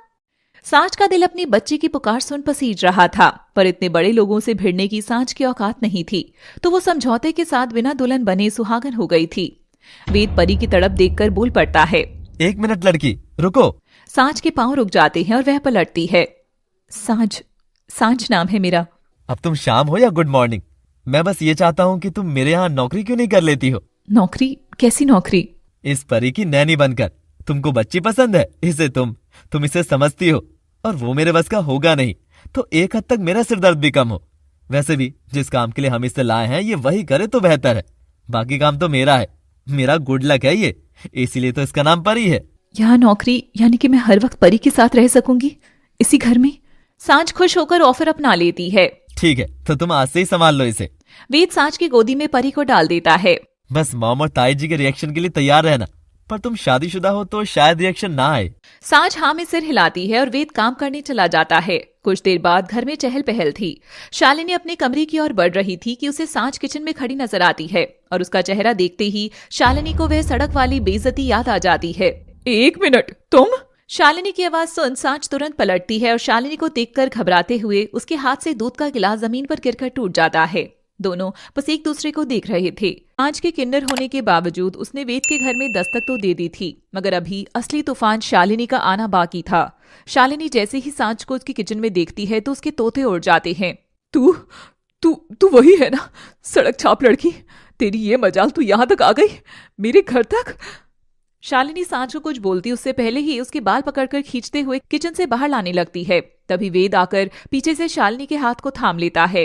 वेद, तू मुझे रोक रहा है? मुझे जानता है ये कौन है? मॉम, इसे मैं ही घर लाया हूँ। जानती हो, परी ने आज पहली बार कुछ बोला, वो भी इसे देखकर। परी ना हो गया, आग बारूद हो गया।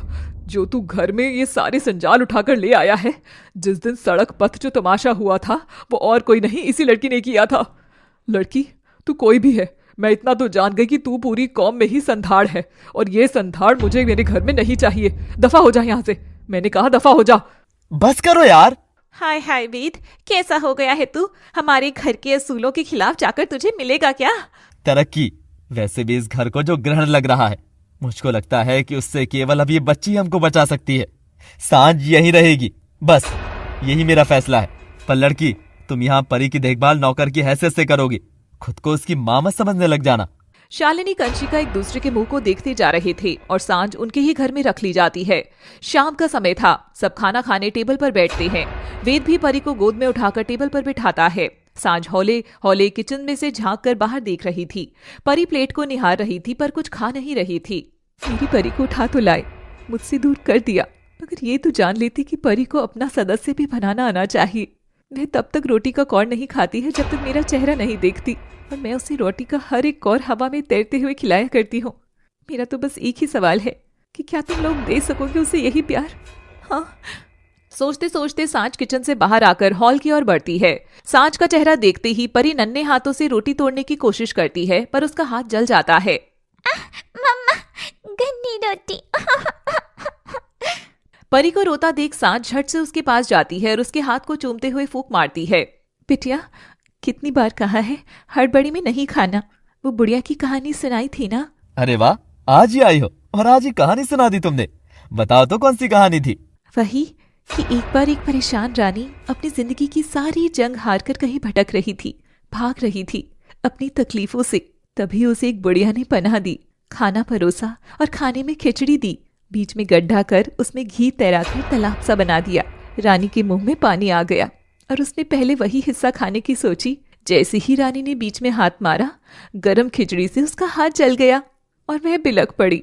ये देख बुढ़िया बहुत हंसी और रानी का सिर सहलाया। सीधे ही अच्छा वाला खाना खाना है तुझे, यही कारण है तेरे दुख का। हर बड़े काम तक पहुंचने के लिए तुम्हें छोटे छोटे पड़ावों को पूरा करना पड़ता है। जिंदगी में बड़े सुख को पाने के लिए बहुत से छोटे गमों को भी चखना पड़ता है। बीच की खिचड़ी जलाएगी मगर किनारों से चखोगी तो वह तुम्हें आनंद भी देगी और पेट भी भरता जाएगा, और अंत में तुम उस बीच वाले बिंदु तक पहुंच भी जाओगी। मैं समझी अम्मा, काफी बार हम जिंदगी की तकलीफों में उलझकर अपने दुश्मनों से एक झटके में जीतना चाहते हैं, लेकिन ऐसा सही नहीं है। हर चीज की शुरुआत छोटे से ही करना सही रहेगा। रानी ने खिचड़ी खाई और अम्मा के पांव छूकर खुश होकर बाहर निकल गई। विजयी भव, तुमने दुश्मनों के बीच कदम तो रख दिया है, मगर धीरे धीरे तुमको जीत जरूर मिलेगी। वेद साँच की कहानी बड़ी ध्यान से सुन रहा था। अरे ये कहानी तो एकदम झूठ है ना, ये कहानी तो राजा की है ना? ये कहानी हर किसी की हो सकती है सर। सब अपनी अपनी कहानी के वही असफल राजा हैं जिनको बाद में सफलता जरूर मिली थी। ओह, तो तुम्हारी कहानी की रानी को विजय मिली या नहीं? वो तो बस निकली ही है जंगल में, मंजिलें देखो कितनी दूर हैं। पर परी, तुम कहानी क्या सुन रही हो? चलो खाना खाओ। तुम भी बैठो ना खाना खाने, अब तो हम सब परिवार जैसे हैं। शालिनी वेद की बात सुनकर क्रोध में भर जाती है और कंशिका इशारा करती है। वेद काके, आज तक ना कभी किसी गैर औरत इस घर की अनजान परछाई नहीं पड़ी है, और तू कह रहा है इसी टेबल पर ले आई इसे? अब ये तो अति हो रही है। ओ कम ऑन ताई जी, कौन से जमाने की बात करती रहती हैं आप दोनों। तुम बैठो साथ और खाना डालो। सांच परी के बगल में बैठती है और उसे देख परी भी झट से खाना खाना शुरू कर देती है। सांच ने खाने की प्लेट भर ली थी और अपना पहला कौर तोड़कर मुंह की ओर ले जा ही रही थी कि तभी वेद ने उसके हाथ पर हाथ मारकर उसका खाना झटक दिया। ओह, आई एम सॉरी, वो मैं नमक ले रहा था। तुम खाओ खाओ। सांच फिर से कौर तोड़ती है और वेद फिर से उसका हाथ झटक देता है। एक के बाद एक निवाले जमीन पर गिर रहे थे। सांच का मन रो उठता है। सर ये क्या? ओह, शायद ये खाना तुमको बता रहा है कि मैं जहाँ हूँ वहीं तुम भी आ जाओ, तो खड़ी हो यहाँ से। सांच समझ नहीं पाती और नहीं उठती। आई सेड खड़ी हो जाओ, उठो और प्लेट भी उठाओ अपनी। वेद के चिल्लाने पर सांच डर के मारे प्लेट उठाकर खड़ी हो गई। अब 2 कदम पीछे लो और वहीं बैठकर खाओ, इसी जगह जमीन पर। यही है तुम्हारी औकात। सांच का चेहरा एकदम सफेद पड़ गया था। ये अचानक से वेद यूं क्यों बात कर रहा था? मैंने कहा बैठो, इतना क्या झिझक रही हो? उस दिन तो सड़क पर मॉम को अमीरी गरीबी की दुहाई दे रही थी ना, तो फिर आज दिखाओ ना अपना गरीबी का स्टैंडर्ड। ये टेबल पर बैठकर कौन गरीब खाता है? तो लड़की, मैं तो बस तुमको तुम्हारी सही औकात ही तो गिफ्ट कर रहा हूँ। ओहो, तुमको नहीं बैठना? कोई बात नहीं, नहीं बैठना तो नौकरी छोड़कर चली जाओ, क्योंकि हमारे यहाँ काम करने का उसूल तो यही रहेगा। तुम कोई परिवार नहीं हो जो हमारे साथ बैठकर खाना खाओ। सांच परी का चेहरा देखती है और नजर झुकाकर जमीन पर बैठकर खाना खाने लगती है। सांच की आंखों में जिल्लत के आंसू थे। टेबल पर बैठे तीनों जल्लाद खुशी से हंस रहे थे। वेद बेटा, thank you. Oh come on mom, जो मेरी माँ की बेइज्जती करेगा उसे मैं ऐसे ही छोड़ दूंगा क्या? शायद ये हमारे घर में आई ही इसीलिए है कि मैं तुम्हारी बेइज्जती का बदला ले सकूं। सांच कौर तोड़कर खा रही थी, मगर ये भीख का खाना उसके गले उतर नहीं रहा था। तभी परी रोते हुए कुर्सी से उतरती है और जाकर परी की गोद में बैठ जाती है। परी, ये क्या गंदी हरकत है? हटो वहाँ से। नहीं, गंदे आप हो, ये पूरी नहीं है। हेलो, क्या आप मुझे खाना खिलाओगी? और परी सांच के हाथ में अटके कौर को सीधे मुंह में डाल लेती है। ये देख सांच की ममता मोम की तरह बहने लगती है और वह अपनी भूख भूलकर परी को खाना खिलाती है। परी खा पीकर डकार मारकर बड़ी खुश होती है और कमरे में भाग जाती है। वे दोनों के बीच के बॉन्ड से शौक था। सांच भी 2-4 कौर खाकर किचन में जाने लगती है। रात का समय था। सांच परी को लोरी सुनाते हुए उसके पास ही सो गई थी। कुछ देर में वेद परी को देखने उसके कमरे में आता है तो सांच को भी वहीं सोता देखता है। तभी उसकी नजर उसके पांव में पड़े छालों पर जाती है। कितना दर्द होता होगा इस लड़की को। वेद को सांच पर दया आ जाती है और वह मलहम लगा देता है। तभी उसे मलहम लगाता देख कंशिका देख लेती है, पर बिना कुछ बोले मुंह बनाते हुए चली जाती है। वेद सांच को कंबल उड़ाने लगता है कि तभी उसकी घड़ी सांच के बालों में फंस जाती है और वह जैसे ही पलटता है उलझकर सोती हुई सांच के ऊपर आ गिरता है। सांच चमक कर उठती है। सर आप? वेद सांच का मुंह दबा देता है। दोनों की निगाहें एक दूसरे में झांक रही थी। अचानक परी की भी आंख खुल जाती है। ये आप दोनों क्या कर रहे हो? क्या आप दोनों की शादी होने वाली है? मैंने टीवी में देखा था, जो ऐसे हीरोइन पर गिर जाता है हीरो, तो फिर उनकी गुड्डा-गुड्डी की तरह शादी हो जाती है। तो मैं अब आपको पापा बुलाऊं? नहीं, मैं तुम्हारा बाबा नहीं हूँ, मुझे सिर्फ वेद बुलाओ, सिर्फ वेद। अब सो जाओ। और तुम लड़की, तुमको यहाँ सिर्फ इसे सुलाना है, इसके साथ सोना नहीं है। ये कोई तुम्हारे कोख से जन्मी नहीं है जो इतनी फिक्र दिखाकर मुझे कॉम्प्लेक्स फील कराती हो। वेद तो झलाकर चला गया और सांझ उठकर अपने सर्वेंट रूम में जाकर सो गई, जिसका बिस्तर जमीन पर ही था। बिस्तर में खटमल थे जो रात भर सांझ को तंग कर रहे थे। अगले दिन कच्ची नींद में सोई सांझ के कानों में दरवाजे की घंटी बजती है। किसी और की नींद खराब हो, मैं ही जाती हूँ। सांझ उठती है तो देखती है दरवाजे पर पहले से ही कंशिका और शालिनी खड़े थे और किसी से बहुत गंदी तरीके से बात कर रहे थे। पर एक बार तो मुझे उसे देख लेने दो जी। क्यों, हमारा घर तुमको धर्मशाला लग रहा है क्या, तो तुम सभी यहाँ पे आकर बस जाओगे? हाँ। देर तक बहस चलने पर भी सांझ को नजर नहीं आ रहा था कि वह दरवाजे पर कौन खड़ा है और कौन किससे मिलने की इतनी भीख मांग रहा है। दिन जिस तरह गुजर रहे थे, अपनी किन्नर बस्ती में मस्त रहने वाली अम्मा को सब लोग चिंता में देखने लगे। क्या हुआ अम्मा, तो बहुत परेशान रहती है, सब ठीक तो है? मुझे उसकी चिंता सताई जा रही है। किसकी चिंता? अरे मैं बताती हूँ, अम्मा की बेटी सांझ की। सांझ? कौन सांझ? वेरी चालाक अम्मा। अम्मा ने कभी सांझ का जिक्र किसी से किया ही नहीं था और मुझे भी मुंह खोलने से मना कर दिया था। पर एक सांझ ही थी उनकी बेटी। पहले तो वो आती थी, उसके बाद हम सब, ऐसी थी इनके लिए सांझ। बस आगे की कहानी मैं तुझे अकेले में सुना दूंगी। अम्मा अब तू बता, तू किसके लिए परेशान है?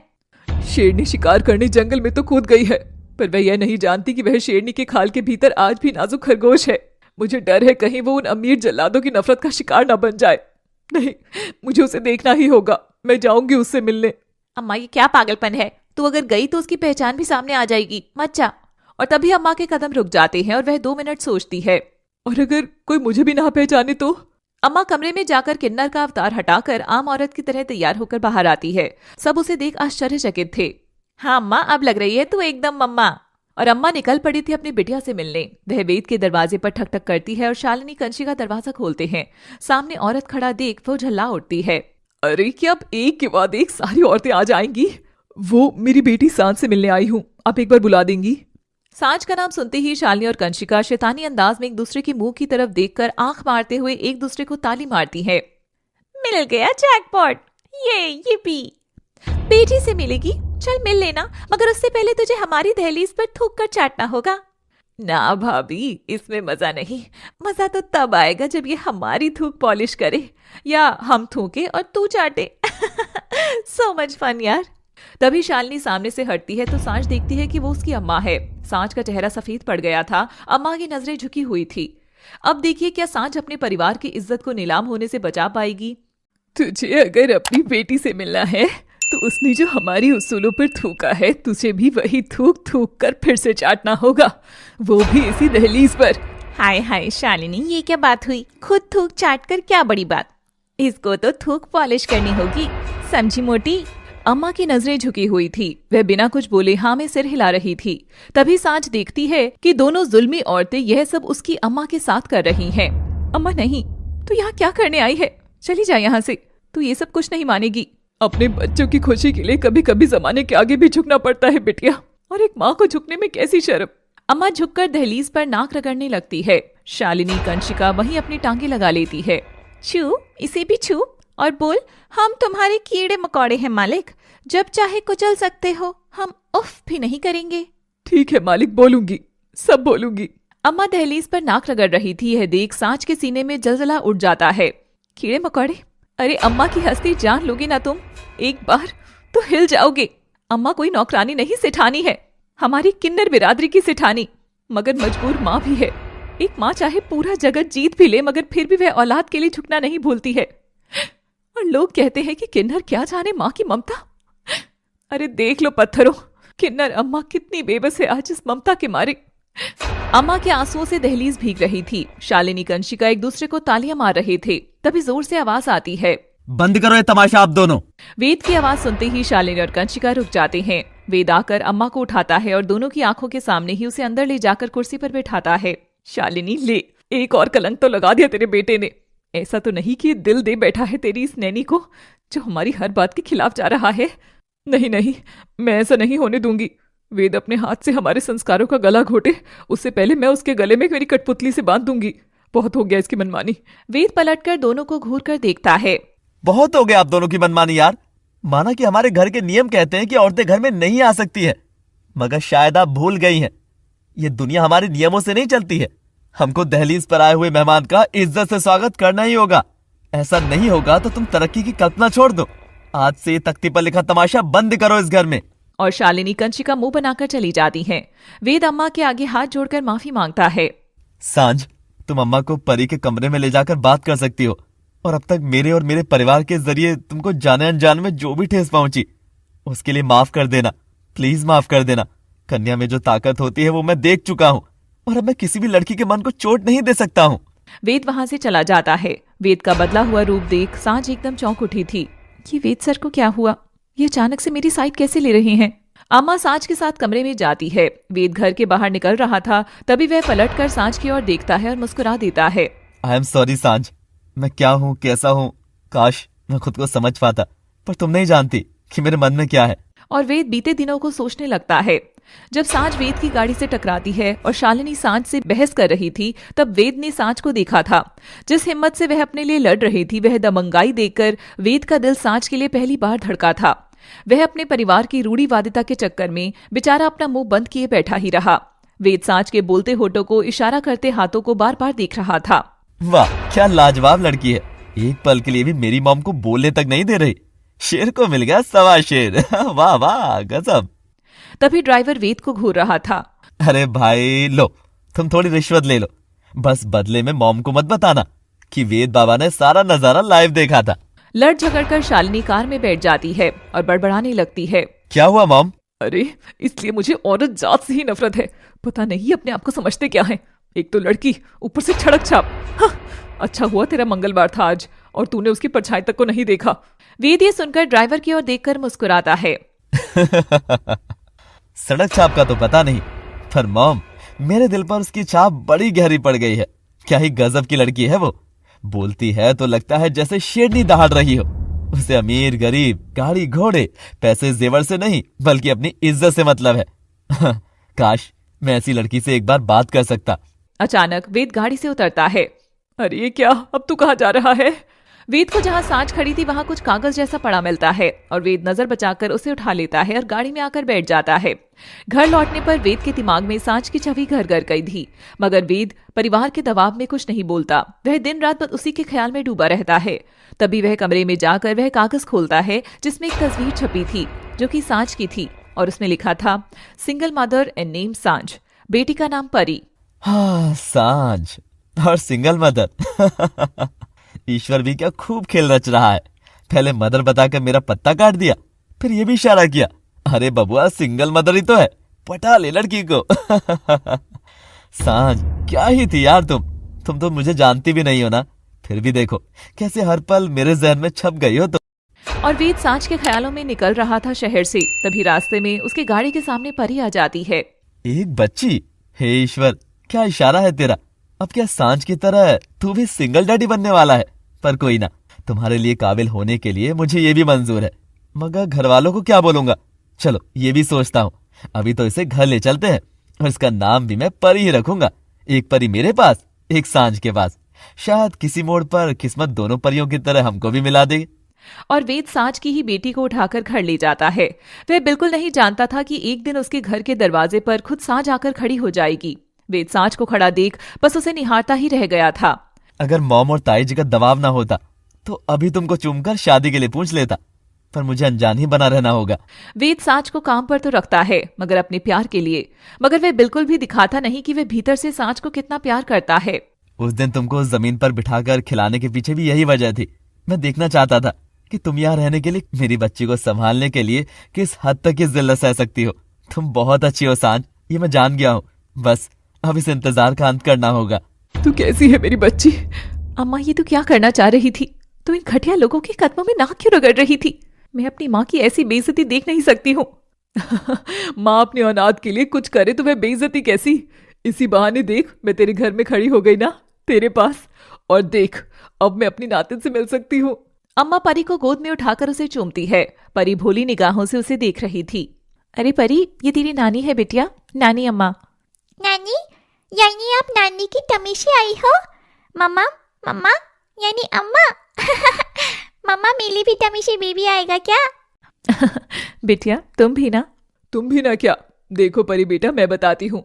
मम्मी दो तरह की होती है, जो टमी से बेबी बाहर निकाले, और दूसरी जिसकी टमी में वे बेबी कभी रहा ही नहीं, फिर भी उसको मम्मा की तरह ही प्यार करे। मम्मा की तरह? पर कैसे? कान्हा की कहानी जैसे। कान्हा ने जन्म लिया था देव की मैया की टमी से, मगर उनको प्यार किया यशोदा मैया ने। उनको पाला पोसा, अपने संस्कार उनमें डाले। तो इसका क्या मतलब हुआ कि जन्म देने वाली भी मम्मी होती है और पालने वाली भी मम्मी होती है। तो क्या समझी मेरी नटखट परी? हाँ, मैं समझ गई। इसका मतलब कि मम्मा होने के लिए जरूरी नहीं कि आप मम्मा बनो, बल्कि मम्मा जैसा महसूस करना आना चाहिए, जैसे मुझे मेरी डॉल के लिए महसूस होता है। वो मेरा बाबू है और मैं उसकी मम्मा, है ना नानी अम्मा? ये सुनते ही सांझ और अम्मा को परी की इतनी समझदार बात पर बहुत प्यार आता है और दोनों उसे थाम कर चूमती हैं। तभी दोनों का ध्यान जाता है कि वहाँ वेद खड़ा सब सुन रहा था। नानी अम्मा, अब तुम घर में घुसकर रिश्ते भी जोड़ने लगी हो मेरी बेटी से। और परी, तुम कभी मुझको सांझ के साथ पुकारती हो तो कभी अजनबियों को नानी और मम्मा बुलाती हो। तुम्हारी तो खबर लेनी पड़ेगी। अच्छे घर की लड़कियां यूं जल्दी से किसी भी उठाए गिरोह पर विश्वास नहीं करती हैं। ये सीखना पड़ेगा तुमको। वेद सर, ये तो बच्ची है बेचारी, इसकी बातों का क्या बुरा मानना। ये सब मेरा किया हुआ है। ये थोड़ा बहुत बोलना शुरू करे, इसलिए मैं इसे बस सिखा रही थी। पर मम्मा, मैं तो सब बोलना जानती हूँ। सांझ परी को चुप होने का इशारा करती है, मगर वो चुप नहीं होती। बोले तो ना मम्मा। सुनो ना दादी, ये अच्छी घर की लड़कियाँ क्या होती हैं?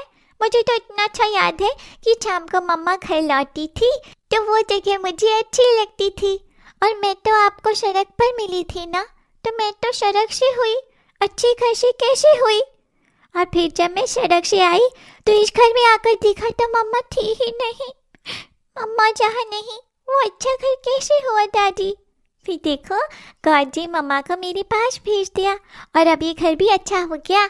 आपको भी तो अपनी मम्मा के होने पर ही अच्छा लगता होगा ना, तो फिर इसमें क्या सिखाओगे दादी? वेद परी की बात सुनकर हैरान था। सांझ ने कितना कुछ सिखा दिया था परी को। परी चुप हो जाओ, बस इतना ज्यादा नहीं बोलते। वेद सांझ की ओर बढ़ता है और सांझ की भरी मांग को उजाड़ देता है। तुम शादीशुदा नहीं हो ना सांझ? सब कहानी बस एक झूठ है ना? परी और कोई नहीं, बल्कि तुम्हारी ही बेटी है ना? और खबरदार, अगर अब झूठ बोला तो मैं सब सच जानता हूँ। और वेद अपनी जेब से एक लॉकेट निकालकर उनको देता है, जिसमें 2 तस्वीर थी, एक परी की और एक सांझ की। परी जब मुझे सड़क पर मिली थी तब मुझे ये इसके गले से मिला था। परी तुम्हारी ही बेटी है ना? वेद की बात सुनकर अम्मा और सांझ का चेहरा सफेद पड़ गया था। जहां सांझ परी से अलग होने की बात से डर रही थी, तभी वह एक बात से बेखबर थी कि वेद एक किन्नर के प्यार में पड़ चुका है। अब देखिए किन्नर माँ कैसे वेद के साथ इस बनते रिश्ते की डोर को संभालेगी। वेद के हाथ में परी का लॉकेट देख सांझ समझ गई थी कि अब यह ड्रामा और आगे नहीं चलने वाला है। वो सर। वेद, सिर्फ वेद बुला मुझे। परी तुम्हारी ही बेटी है, ये बात मैं पहले दिन से ही जानता था। साथ ही तुम कोई शादीशुदा नहीं, बल्कि एक सिंगल मदर हो, मैं ये बात भी जानता था। बावजूद इसके आपने मुझे घर में आने दिया, पर क्यों? सांझ, तुमने हमारे घर के बहुत से उसूल तोड़े। ना तुम रईस हो तो टूटा रूल नंबर 1, ना ही तुम औरत हो, वो भी शादीशुदा, तो टूटा दूसरा नियम। मगर मुझे इनमें से किसी भी चीज की नहीं पड़ी। मेरे लिए सबसे बड़ी चीज थी उस घमंड का टूटना, जो मेरी माँ और ताई ने अपनी आंखों पर चिपका रखा है। तुमने उस दिन सड़क पर मेरी माँ का अहंकार एक झटके में चूर चूर कर दिया। राह चलती लड़की भी कब क्या पहनेगी, क्या बोलेगी, ये सब कुछ ये अपने अनुसार चाहती थी। अम्मा आप बताओ, दुनिया कभी चली है अपने अनुसार? नहीं लल्ला। अम्मा मुस्कुराते हुए सांझ की ओर देखकर आंख मारती है और सांझ चिढ़कर अम्मा को कोहनी मारती है। नहीं सर, आपकी माँ का स्वभाव भी किसी वजह से इतना सख्त हुआ होगा, कोई तो कारण रहा होगा इसके पीछे। कारण है, मेरी माँ और ताई ने आज तक इस घर में एक लड़की का जन्म तक नहीं होने दिया। पहले खुद की कोख गिराती आई और बाद में जब जैसे ही परिवार में अगर किसी की कोख में बेटी होने का आभास होता तो उसे गिरवा देती। वो कभी चाहती ही नहीं थी कि इस खानदान में लड़कियां कदम रखें। मगर क्यों? कोई तो वजह होगी इस नफरत की। उनकी जलन, उनकी चिढ़। अगर लड़कियां पैदा होती तो कहीं वो उनके हाथ से फिसल जाती, तो कहीं बाहर इश्क कर लेती तो। और यही काम लड़के करे तो? हम लड़कों पर कभी कोई बंदिशें लगी है क्या? अरे हम तो घर के चिराग है मैडम, अगर बुझ भी जाए तो माँ झट से दोबारा तेल भर देती हैं। लड़कों के पाँव में बेड़ियां अगर डल सकती तो आधे अपराध तो वैसे ही कम हो जाते। सांझ वेद की बात सुनकर चिंता में पड़ जाती है। मगर सर, ये कैसी विचारधारा है? अगर लड़की ही जन्म ना लेगी तो फिर कौन माँ बनेगा, कौन जगत में जन्म देगा? ऐसे तो संसार एक बिंदु पर आकर ठहर जाएगा। हाँ सांझ, ये बात तुम और मैं समझते हैं, पर बाकी नहीं। और उन्हें समझाने के लिए बस एक ही विकल्प है हमारे पास। वो कैसा विकल्प? मैं भी मदद करना चाहूंगी। नहीं नहीं अम्मा, आप नहीं कर सकोगी। अरे क्यों नहीं कर सकूंगी लल्ला, तू बोल तो। आज भी इन हड्डियों में बहुत जान है। बोले तो पहाड़ चढ़ जाऊं या नदियां तैर जाऊं। शांत गदाधारी भीम, शांत। इनमें से आपको कुछ नहीं करना। संसार की मदद करने का अब एक ही जरिया है, जो मुझे और सांझ को मिलकर करना है। बताइए सर, मैं जरूर आपकी मदद करूंगी। आपने इस लाचार के सारे राज सीने में दबाकर इस घर में मुझे आने दिया, अपनी बेटी के साथ रहने दिया। आपके एहसानों तले तो मैं दब चुकी हूँ। मेरे साथ बच्ची पैदा करोगी? हम खूब लड़कियां पैदा करेंगे। हर एक लड़की के जन्म से मेरी माँ और ताई जैसी औरतों की सोच पर जोरदार तमाचे लगेंगे। इस दुनिया को सबक सिखाने के लिए हमें मिलकर लड़की को जन्म देना होगा। हाँ, मगर अगर लड़का हुआ तो इन जल्लादों की तरह हम उसे पॉलिथीन में डालकर फेंकेंगे नहीं। हम दोनों अच्छे माँ बाप और दोस्त बनकर हमारे बेटे में भी औरत होने के भाव बचपन से ही डालेंगे। बोलो, दोगी जन्म मेरी कन्याओं को? ये सवाल सुनते ही सांझ का चेहरा सफेद पड़ गया, पर अम्मा शर्मा गई। क्यों अम्मा, कहा था ना तुम इस काम में मेरी मदद नहीं कर सकती हो। अब बोलो, क्या इरादा है? वेद हंसी मजाक करते हुए अम्मा को आंख मारता है। धत पागल। सांझ वेद के सवाल से हिल गई थी। वह लड़खड़ाकर बिस्तर पर बैठ जाती है। तभी वेद आकर उसके घुटने के करीब बैठता है और उसका हाथ थामता है। तुम सोच रही होगी कि कैसा लड़का है, जानते हुए 4 दिन ही हुए हैं ये सीधे बच्चे पैदा करने के लिए कह रहा है। कितना वाहियात लड़का लग रहा हूंगा मैं तुम्हें। मगर सांझ, वाहियात मैं नहीं। अब तक जो वक्त हम दोनों के मिलने से पहले गुजरा वो रहा, जिसमें तुम मेरे सामने नहीं थी। तुमको जाने चाहे 4 दिन हुए हों चाहे 4 साल या आने वाले 40 साल, क्या फर्क पड़ता है? जितना तुमको जानना था मैं जान चुका हूँ। तुम लड़की हो, मैं लड़का हूँ। आया मौसम शादी करने का। चलो लेट्स गेट्स मैरिड, लव। और हाँ, उस रात डिनर पर तुम्हारे साथ जो बदतमीजी की थी उसके लिए माफी। वो बस परी को लेकर तुम्हारी फीलिंग्स एक बार कंफर्म करना चाहता था। सॉली। मम्मा मम्मा उठ जाओ, डैडी शॉली बोल रहे हैं। तुमको क्या हो गया मम्मा? उठ जाओ ना। सांझ, मैं जानता हूँ कि तुम्हारे लिए बहुत बड़ा फैसला है, इसीलिए तुम्हारी अम्मा के सामने ही करना चाहता था। मैं तुमको वक्त देता हूँ। परसों मेरा जन्मदिन है और शायद लगे हाथ तब तक हम शादी भी रचा लेंगे। मैं तो खास दिनों का संगम करना चाहता हूँ। तुम कल तक भी अगर मुझे जवाब दोगी तो भी मैं हंसते हुए हमारे बर्थडे दिन की तैयारी में जुट जाऊंगा। पर बेटा, तेरी माँ ताई, उनका क्या? अम्मा, माँ और ताई ने अगर मेरी सांझ को अपना लिया तब तो सारा परिवार हंसी खुशी रह लेगा, वरना छोड़ देंगे ये घर। मुझे कोई जायदाद का लालच थोड़ी है। मेरी सांझ मुझे जहां ले चलेगी, आसमान तले, सड़क किनारे, कहीं भी। जो खाने को दे देगी, रूखी सूखी आधी पूरी, कुछ भी। ओढ़ने को एक चादर में ही हम सिमट जाएंगे। मुझे सब मंजूर है। पर अब तो तेरे संग ही है जिंदगी यारा। जी लूं या मर लूं, वो बस तू बता। वेद की आंखें सांझ को देखकर भर आई थी। उसकी आंखों में सच्चा प्यार झलक रहा था। मगर कंचिका ये सारी बातें दरवाजे के पास जाकर सुन लेती है। कंचिका के कानों से तो धुआं निकल गया था। उसके दिमाग की सीटी बज चुकी थी। शालिनी, शालिनी, ये तो अनर्थ हो ही गवा, बेड़ा गर्क। शालिनी, सुन रही है क्या? हाँ भाभी, आखिर हुआ क्या है? आग लग गई क्या कहीं? आंखों में हार्पिक डाल ले शालिनी और विम जेल से गरारे मार ले। छी छी, मैं क्यों डालूं ये सब जहर मुझ में? क्योंकि तूने अगर ये नहीं किया तो तेरा परिवार उजड़ जाएगा। तेरा क्या, मेरा भी उजड़ जाएगा। सारा खानदान ही खत्म होने के कगार पर है। दीमक ने पूरे घर की नींव ही खोद दी है। देख देख, मेरे पांव तले से जमीन निकल रही है। सरक सरक सरक, ओहो, सरक सरक सरक। हम तो लुट गए रे रामा, सब बर्बाद हो ही गया रे रामा। शालिनी को कंचिका की एक भी बात समझ नहीं आ रही थी और ना ही कंचिका उसके काबू में आ रही थी। डैडी, आप सड़क पर रहोगे? और नहीं तो क्या, अगर वहां नहीं तो फिर मैं और आपकी मम्मा परियों की दुनिया बसाएंगे। क्यों परी, रहने दोगी ना अपने घर में? हाँ, एक शेल्फ पर डैडी, मेरे घर का डॉल यूनिकॉर्न कलर का होगा और वहाँ ब्रेकफास्ट लेकर लंच एंड डिनर में मैं आपको यूनिकॉर्न कैंडी ही खानी होगी। बोलो, तब तो परी के घर में वेलकम होगा।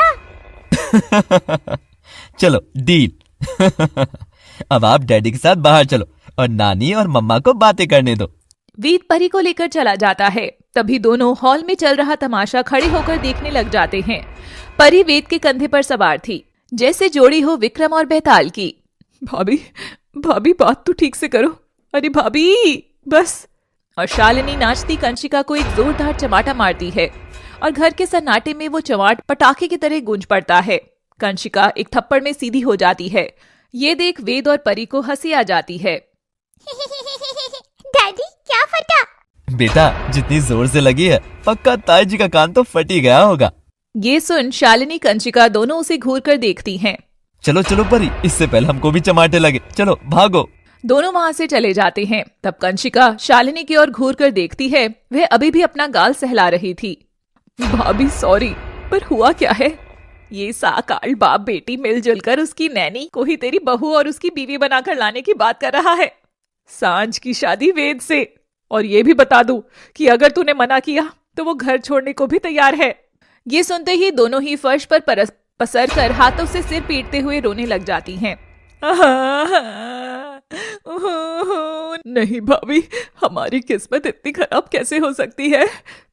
होती है शालिनी, काफी बार किस्मत ऐसी ही होती है, मगर जब घी सीधी उंगली से ना निकले तो टेढ़ी से और ना ही चम्मच से।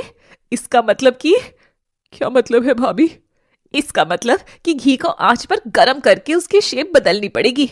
हमें भी अपना आकार बदलना पड़ेगा। कंशिका शालिनी की ओर देखकर मुस्कुराती है। हाँ सही कहा, अब बस यही कहना है। वेद बेटा, हमको इस शादी से कोई एतराज नहीं है, कोई भी नहीं। अब जरा घर का आखिरी नियम अपने स्वार्थ के लिए तोड़ा जाए। कंशिका अपना फोन निकालती है। एरी मेरी छुटकी, तूने तो क्या सोने की किस्मत पाई हरी। वो इतना चिकना लड़का तुझसे ब्याह के लिए पूछ कर गया। और अम्मा वही तान में आकर तालियां मारकर सांझ के लिए जश्न मनाने लगती है।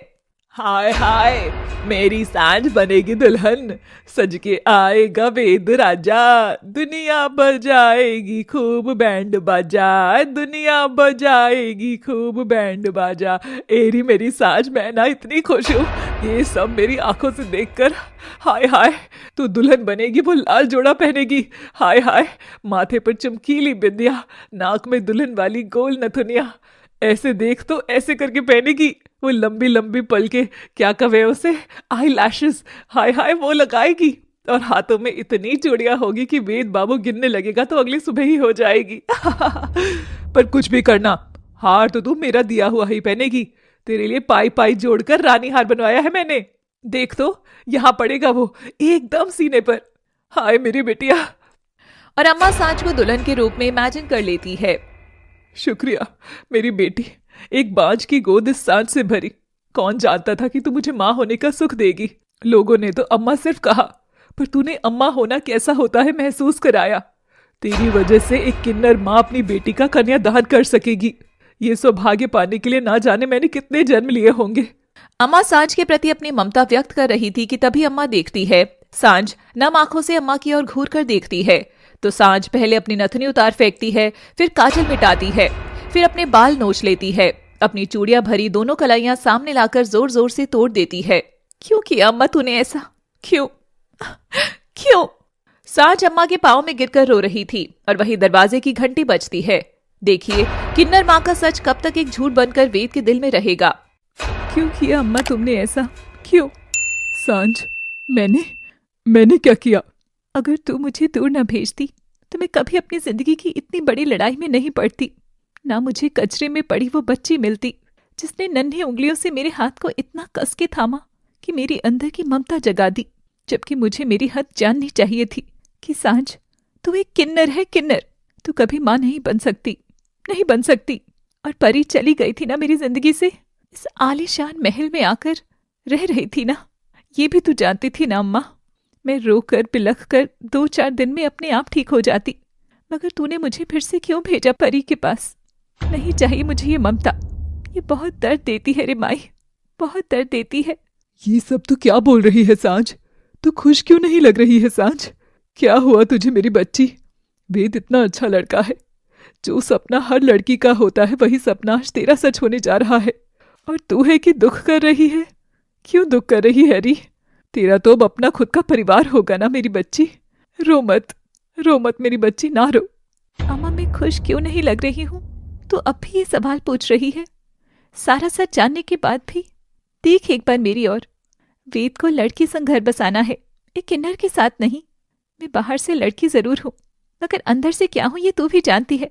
कैसे उसे धोखा दे दूं?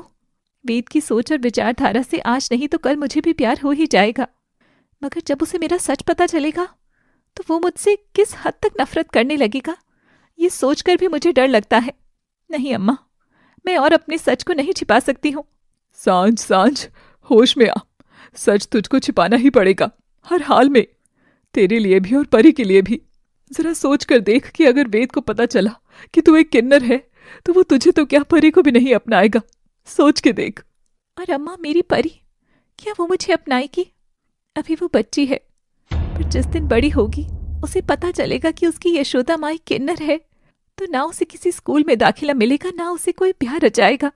ये सोच सोचकर ही मेरी छाती बीच से फटी जाती है। मैं अपना राज बताऊं या छिपाऊं, इसे सोचकर ही मैं मर जाऊंगी। मैं अम्मा, मर जाऊंगी।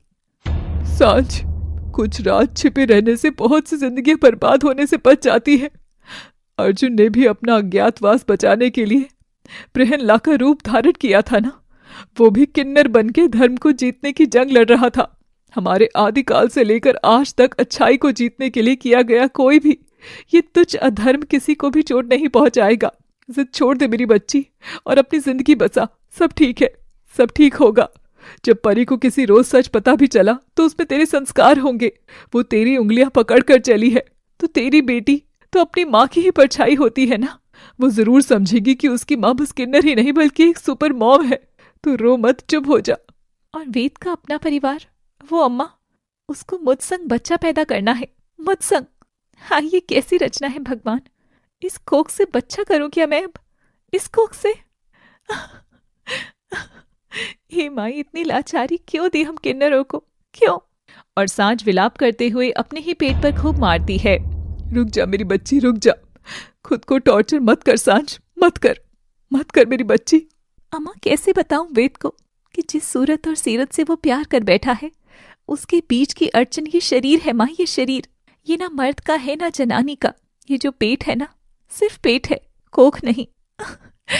मुझे भी 9 महीने के गर्भ वाले सारे एहसास जीने का बड़ा मन करता है, मगर ईश्वर ने हमें ऐसी मशीनरी दी है जिसमें ना खांचा है ना ही उसे चलाने का तेल। ए अम्मा, ये कैसा जुल्म है री। और औलाद को तो माएँ छाती से चिपका कर सुलाती है ना, स्तनपान कराती है, पल्लू की आड़ में समेटकर दूध पिलाती है। बच्चा उसके आंचल को मुट्ठी में भींचे भींचे अपनी भूख शांत करता है ना अम्मा? मैं ये सब कर सकती हूँ? बोल ना अम्मा, अब तो चुप क्यों हो गई? बोल, क्या मैं कर सकती हूँ ये सब? कैसे बोलूंगी वेद से कि सीने से तो दूध ही नहीं रिसता? ये मेरा माटी सा शरीर कभी किसी को जन्म नहीं दे सकेगा, नहीं दे सकेगा। अम्मा सांझ को सीने से लगाकर सहलाती हैं। जिन लोगों के शरीर में ये कोख है, ये सीना भी है, उस सीने से दूध भी रिसता है, पर उनके पास अगर माँ का दिल नहीं तो इस मशीन के होने पर भी वो क्या माँ कहलाएंगी? माँ होने के लिए तुम्हारे पास ये ममता भरा दिल है ना मेरी बच्ची, बस ये दिल ही काफी है। खुद को मत कोस। हम किन्नर कुदरत की गलती नहीं, उनका नायाब रचना है, एकदम नायाब। हमारे जैसा कोई नहीं है, इसलिए ना हम नर में गिने जाते हैं ना नारी में। हमारा दर्जा सबसे खास है, इसलिए हमारी दी गई दुआएं वरदान हैं और हाय शाप। और तुझको मेरी खूब दुआएं हैं। एक दिन यही समाज जो आज तेरी पहचान को कुचल रहा है ना, वही तुझे किन्नर माँ के नाम से जानेगा, किन्नर माँ के नाम से जानेगा। अम्मा सांझ को सीने से लगाकर खूब रो रही थी और तभी दरवाजे पर ठक ठक होती है। माँ, बेटी का तमाशा खत्म हो गया हो तो एक और तमाशे के लिए बाहर आ जाओ। अम्मा सांझ एक दूसरे का चेहरा देखते हैं और दरवाजा खोलकर बाहर आते हैं तो वहाँ दरवाजे पर किन्नरों की टोली खड़ी थी, जिसमें चंदा और कचरी भी थे। दोनों अम्मा की ओर देखते हैं, जो कि एक आम औरत के रूप में थी। आखिर शालिनी और कंचिका अब क्या कुल खिलाने वाले थे जो किन्नरों को घर में प्रवेश न देने वाले परिवार ने किन्नरों की पूरी टोली को ही घर में बुला लिया था। चंदा अम्मा की ओर बढ़ रही थी। ये देख सांझ और अम्मा घबरा रहे थे। तभी दरवाजे पर वेद और परी भी आ जाते हैं। मॉम, ये सब यहाँ क्या हो रहा है? चुप रहे और बस तमाशे देख।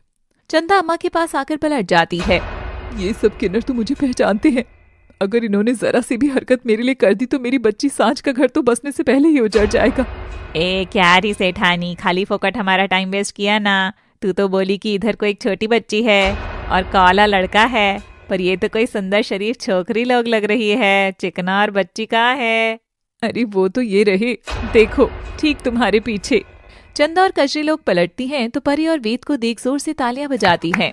हाय हाय, एकदम चिकना है। चलो रे सखियों, अपने ढोल ताशे नगाड़े लाओ और जश्न मनाओ। इस घर में 2-2 कन्या के पाँव पड़ रहे हैं। बहू और पोती दोनों को सुख मिल रहा है तुझे सेठानी? अब तो बख्शीश दुगनी ही लगेगी। हाय हाय। सब किन्नर वहीं अपनी ढोलक पेटी लेकर बैठ जाती हैं और जश्न मनाने लगती हैं। परी उनके तान पर झूम रही थी। वेद सांझ को देखकर खुश था। वेद अपनी माँ के पास जाता है। मॉम, मेरे बिना कहे ये सब तुमने मेरे लिए मॉम? ओह थैंक्स मॉम। पर सांझ, क्या तुमने उससे पूछा? अरे बेटा, उससे पूछ करके ही तो किया है। अब देखो, कल सांझ की हल्दी है और परसों तुम दोनों की शादी। शालिनी चंदा और कंची को घूर रही थी। कंचिका फोन निकालकर अपनी एक दोस्त को फोन करती है। सुन संतोष, तेरी वो किन्नरों की टोली है ना, उसे यहाँ भेजकर तमाशा करने को बोल। आज इसकी माँ और सांझ दोनों को जलील करना है। कंचिका फोन रखकर बड़ी खुश होती है। तुम करना क्या चाह रही हो भाभी? तो बस देखती जा। इस माँ बेटी को 2 दिन में तारे दिखाकर किन्नर की तरह ना नचवा दिया ना, तो मेरा नाम भी कंचिका नहीं। चंदा भी शालिनी को घूर रही थी। हाय हाय, जिस अम्मा ने हमको इज्जत की 2 रोटी दी, हम उसी के खिलाफ यहाँ तमाशा करेंगे क्या? हम किन्नर जरूर हैं सेठानी, मगर तुझ जैसी औरत की तरह काला मन नहीं रखते।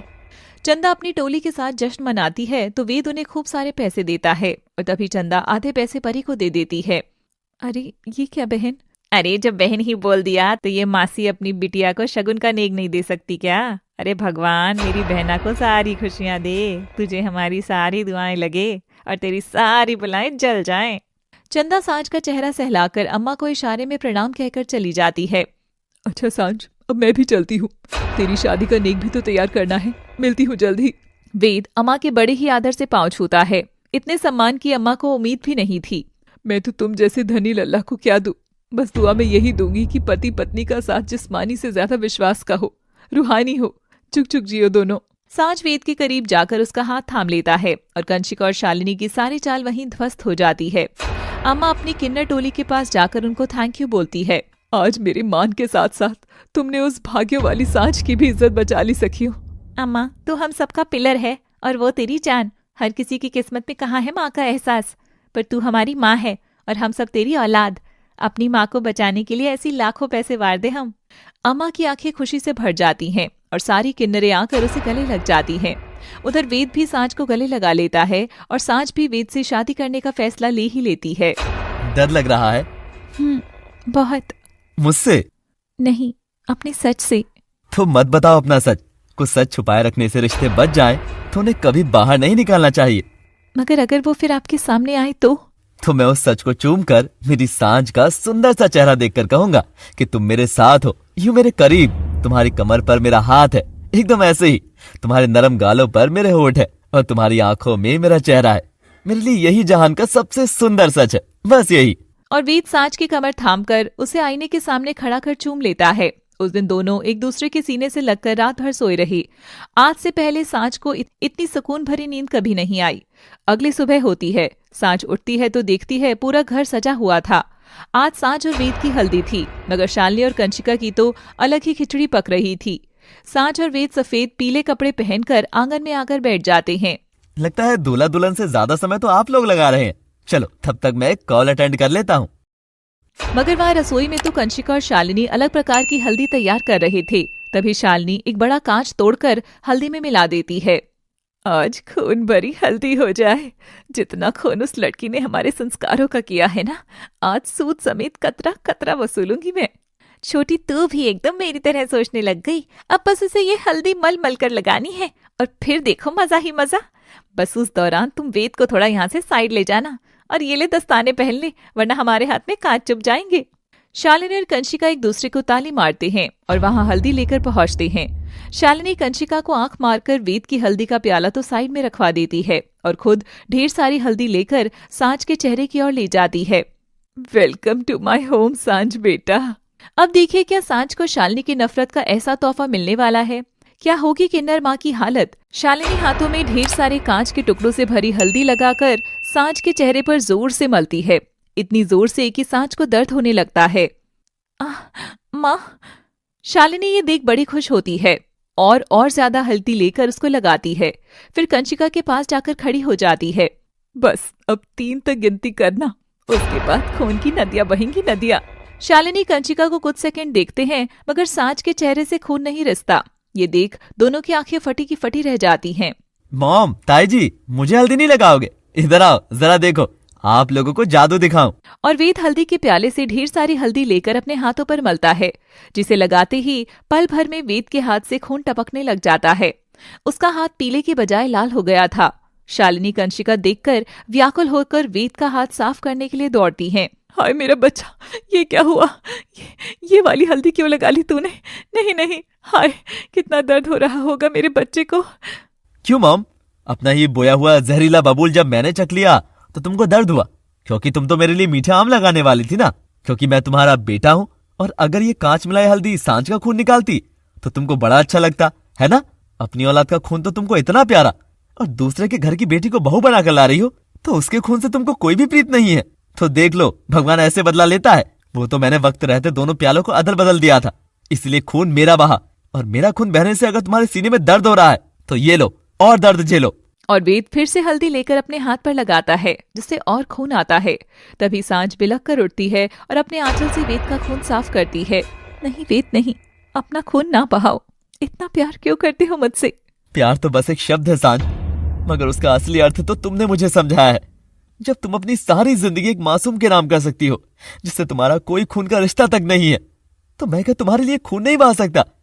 मुझे हमेशा इस चीज से इन्होंने दूर रखा। ना घर में कोई बहन रही, ना जिंदगी में प्यार करने वाली कोई लड़की आने दी, और जब आई तो इन्हें ये भी बर्दाश्त नहीं है। बस करो ये सब। मुझे ये चालें, ये साजिशें समझ नहीं आती। मैं एक बहुत सिंपल इंसान हूँ, हर वक्त आप लोगों का सामना नहीं कर सकूंगी। आप सब यही चाहते हैं ना कि मैं कुछ भी करके बस इस घर में शादी करके ना आऊं, तो यही सही। मगर इस भावना के चलते इतने अंधे ना हो जाओ कि खून खराबे पर उतरना पड़े। सांच पलटकर जाने लगती है कि तभी कंचिका और शालिनी सांच के सामने हाथ जोड़कर अपने घुटनों पर आ जाती हैं। हमारा बेटा तुमको इतना चाहता है, ये देखकर ही हमारे सारे उसूल ही ढेर हो गए। मत जाओ बेटिया, ना जाओ। हम तो सिर्फ धन से ही धनी हो सके, पर रिश्तों में कितने कंगाल हैं। ये देखकर हमारी आंखें खुल गई। हमको तुम दोनों के रिश्ते से कोई एतराज नहीं है। ये शादी बड़ी ही धूमधाम से होगी। अब से घर के बाहर कोई तख्ती नहीं होगी। घर में भिखारियों को भीख मिलेगी और गरीबों को दान भी। किन्नरों संग जश्न भी मनेगा और कुंवारियों संग राखी भी। क्यों वेद, अब तो कोई शिकायत नहीं है ना ताई जी से? अरे परी बेटिया, अपनी दोनों दादियों से तो मिल। हमारे घर की लक्ष्मी है हमारी परी। शालिनी कंचिका परी को गोद में उठाकर खूब लाड करती हैं और दोनों बड़ी औरतें सांच और वेद को आशीर्वाद कर सांच को दुल्हन की तरह तैयार करते हैं और मंडप सजा होता है। पंडित तैयार होता है। दूल्हा सामने मंडप में खड़ा होता है। अम्मा भी आम अम्मा की तरह कन्यादान करने आ गई थी। परी सांच का हाथ थामे हुए थी और सांच दुल्हन बनकर मंडप की ओर बढ़ रही थी। सांच वेद का चेहरा देखती है, कितना खुश लग रहा था। क्या होगा इस दीवाने लड़के का जब इसे पता चलेगा कि इसकी शादी में एक लड़की से नहीं, जीती जागती किन्नर से हुई है। तभी वे परी का चेहरा देखती है। कितनी खुश थी वो भी अपनी माँ को दुल्हन बना देख। सब कितना झूठ है, ये सब झूठ ही तो है। हे, शायद डर रही है मेरी बच्ची। सांझ अपने कदम रोक लेती है। तभी चंदा और कजरी उसके पास आकर उसका हाथ थामते हैं और धीमे से कहते हैं, पगली, अगर आज ये कदम रुक गए ना तो ना जाने ऐसी कितनी और सखियों के सपने चूर हो जाएंगे। हम जैसे लोगों को भी जीवन में प्यार मिल सकता है। तूने तो हमें इसकी उम्मीद जगाई है। डर मत तू, आगे बढ़ सांझ, हमारी दुआएं खाली नहीं जाएंगी, तेरा घर जरूर बसेगा। और सांझ लंबी सांस लेते हुए मंडप में वेद के पास आ खड़ी होती है। वेद सांझ का हाथ थामता है और अम्मा उसका कन्यादान कराती है। एक किन्नर के हाथों कन्यादान होना सबसे बड़ी बात थी। कहा जाता है जगत में किन्नर होने पर वह माँ होने से भी दूर हो जाएगा, मगर माँ शब्द के लिए आप नर नारी हैं या एक किन्नर कोई फर्क नहीं पड़ता। यूं तो मामा शब्द में 2 बार माँ आता है। ममता के लिए कोई जेंडर नहीं होता, चाहे वो मेल हो या फीमेल या थर्ड जेंडर। उम्मीद है हमारी कहानी से आपको बहुत सी भ्रांतियां टूट गई होंगी। अम्मा की आंखें नम थी। वह सांझ की ओर देखकर उसे धन्यवाद कहती है। वेद और सांझ संग फेरे ले लेता है। वेद सांझ की मांग में जैसे ही सिंदूर भरने लग जाता है, उसका जीवन तो रोशनी से भर उठता है। सारे किन्नर जश्न मनाने लग जाते हैं। समाज में किन्नरों के अस्तित्व पर लगी हाथ पांव में ना दिखने वाली बेड़ियां एक एक करके टूटने लगी थी। सांझ वेद की ओर देखती है और उसका हाथ चूमकर उसके सीने से लग जाती है। आखिरकार कर ही ली ना तूने अपनी मनमानी, पर इस बार तेरी मनमानी बड़ी ही सुंदर लग रही है। तुम दोनों का कमरा हमने अपने हाथों से सजाया है। जाओ जाकर क्वालिटी टाइम बिताओ। Mom come on, don't be so naughty. लो अब इसको हम नॉटी लगने लग गए। अरे भाई, शादी के समय में सुहागरात में क्वालिटी टाइम ही तो बिताते हैं, कोई 3 पत्ती थोड़ी ना खेलते हैं। तू भी ना शालिनी, चल लोगों को विदा करते हैं। और सब जाने लगते हैं। अम्मा सांझ और वेद को आशीर्वाद देती है और सांझ के गले लगकर उसके कान में कुछ फुसफुसाती है। याद है ना, आज की रात हम लोगों के लिए खास होती है, भूलना। और जब सब चले जाते हैं, सांझ सेज पर आकर बैठ जाती है और कुछ देर में वेद भी कमरे में आ जाता है। वह सांझ के करीब आने लगता है, तब वह उसे रोक देती है। अगर वेद मेरे साथ नहीं, तब तो मेरा सच बाहर आ जाएगा। जब तक राज दबा रहे तब तक दबाए रखूंगी। रुकिए, क्या जरूरी है पहली रात को पहली रात ही मनाया जाए? हम वक्त भी तो ले सकते हैं। अरे ये क्या पागल सा सवाल है। ऑफ कोर्स पहली रात को पहले दिन ही करते हैं, बाद में तो रातें पुरानी हो जाती है ना। और वैसे भी अब मैं तुम्हारा पति हूँ, तो रात में तो इच्छा मेरे ही ऊपर रहेगी। और अभी तो मेरी इच्छा है कि मैं तुमको जी भर कर प्यार करूं। और वेद सांझ के एकदम करीब आ जाता है तो वह डर के मारे आंखें बंद कर लेती है, पर वेद कुछ किए बिना ही बस उसका माथा चूमकर छोड़ देता है। ये देख सांझ अचंभित हो जाती है। अरे बाबा, रात और दिन अब तुम संगी तो रहना है, तुम अपना पूरा वक्त लो, मुझे कोई जल्दी नहीं है। सांझ के मन में वेद को लेकर बार बार इज्जत बढ़ती जा रही थी और दोनों करवटें मोड़कर सो जाते हैं। आधी रात होती है और सांझ की आंख खुलती है। उसे अम्मा की बात याद आती है और वो उठकर घर से पास आकर एक खंडर के बाहर जाकर खड़ी हो जाती है, जहां पूरी किन्नर टोली सजी धजी खड़ी थी। अम्मा सांझ को देख बड़ी खुश होती है और उसे भी एक लाल साड़ी देती है। सांझ अंदर जाकर तैयार होकर एकदम किन्नर रूप में बाहर आती है, मगर हर बार से इस बार उसके रूप में एक बहुत बड़ा फर्क था। वो तो था लाल सिंदूर का। सांझ की मांग में गहरा लाल बड़ा सा सिंदूर लगा था। अम्मा जमीन पर बहुत सारी लकड़ियां जलाकर वहां एक लाल चुंदड़ी रख देती है। ये हमारी बहुचारा माता का आशीर्वाद है और उसी की वजह से आज हम में से एक किन्नर को सुहाग प्राप्त हुआ है।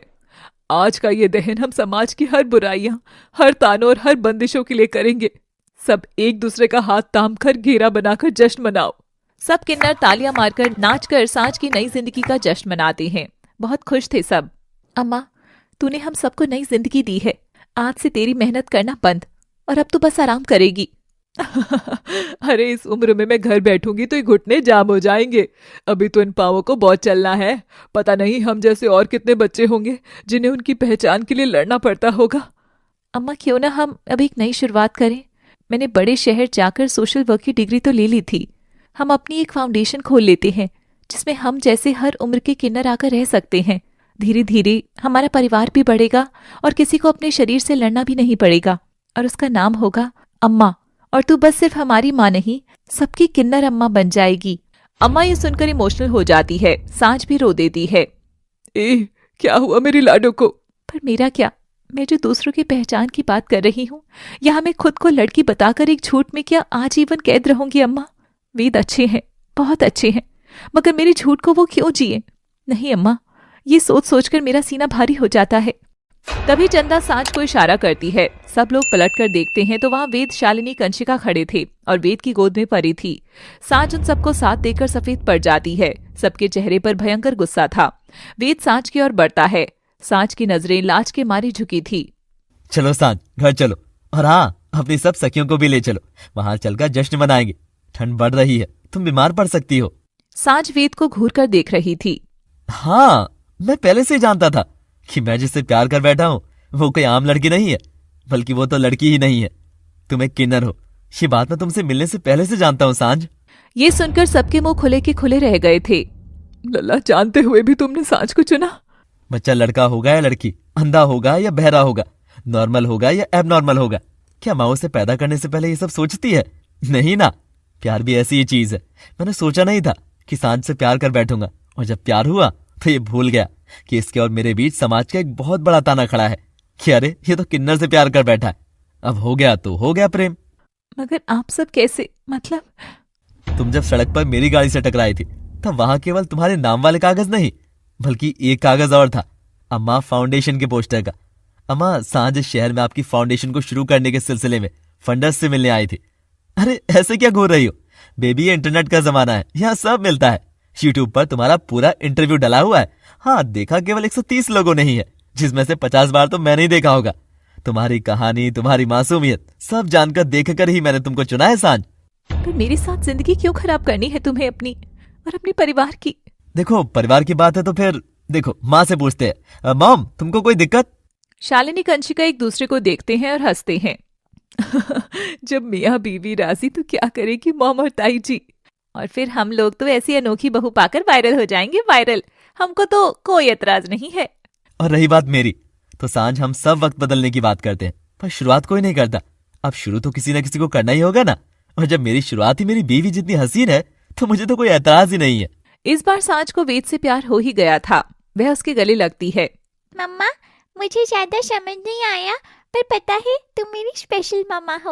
Love you mama daddy. Ved Saanjh हंसकर परी को गोद में उठाते हैं। सब किन्नरों की टोली जश्न मनाती है और शालिनी और कंशिका भी नाचती हैं। 1 मिनट, पर तुमको तो बच्चे चाहिए थे ना? अरे बाबा, तो गोद ले लेंगे, मुझे बस तुम चाहिए हो। अब मुझसे दूर जाने के बहाने मत लगाओ। तभी अम्मा को आइडिया आता है और वो मुन्नी काली को उठा सांझ की गोद में दे देती है। शालिनी कंशिका दोनों बड़ी खुश होती हैं। मेरी ओर से तुम दोनों के लिए तोहफा। अम्मा ये? चुप बस। देख काली, ये तेरी बड़ी बहन है परी, और ये है तेरी डैडी, और ये है सांझ तेरी किन्नर माँ। और इस तरह वेद की अच्छी सोच की वजह से एक किन्नर का खुद का परिवार बना। माँ ना बन सकने वाली किन्नर सांझ 2 लड़कियों की किन्नर माँ बन गई। बदलाव जरूरी है, चाहे उसके लिए पहल आप करें या हम। पर किसी को तो आगे बढ़ना ही होगा ना। हम किन्नर कुदरत के बनाए हुए हैं। हम किसी बीमारी या छुआछूत के मारे नहीं हैं। हमें अपने जैसा ही समझे। मान ना दे सके तो अपमान भी ना करें। हम नर नारी या थर्ड जेंडर में बंटने से पहले इंसान ही हैं। जय हिंद, जय भारत, जय बहुचारा माता। ऐसे ही सोच बदलने वाली कहानियां हमारे चैनल पर डलती आ रही हैं और आगे भी आती रहेंगी। आपको अब क्या देखना है फटाफट कमेंट बॉक्स में बताएं। Thanks for watching.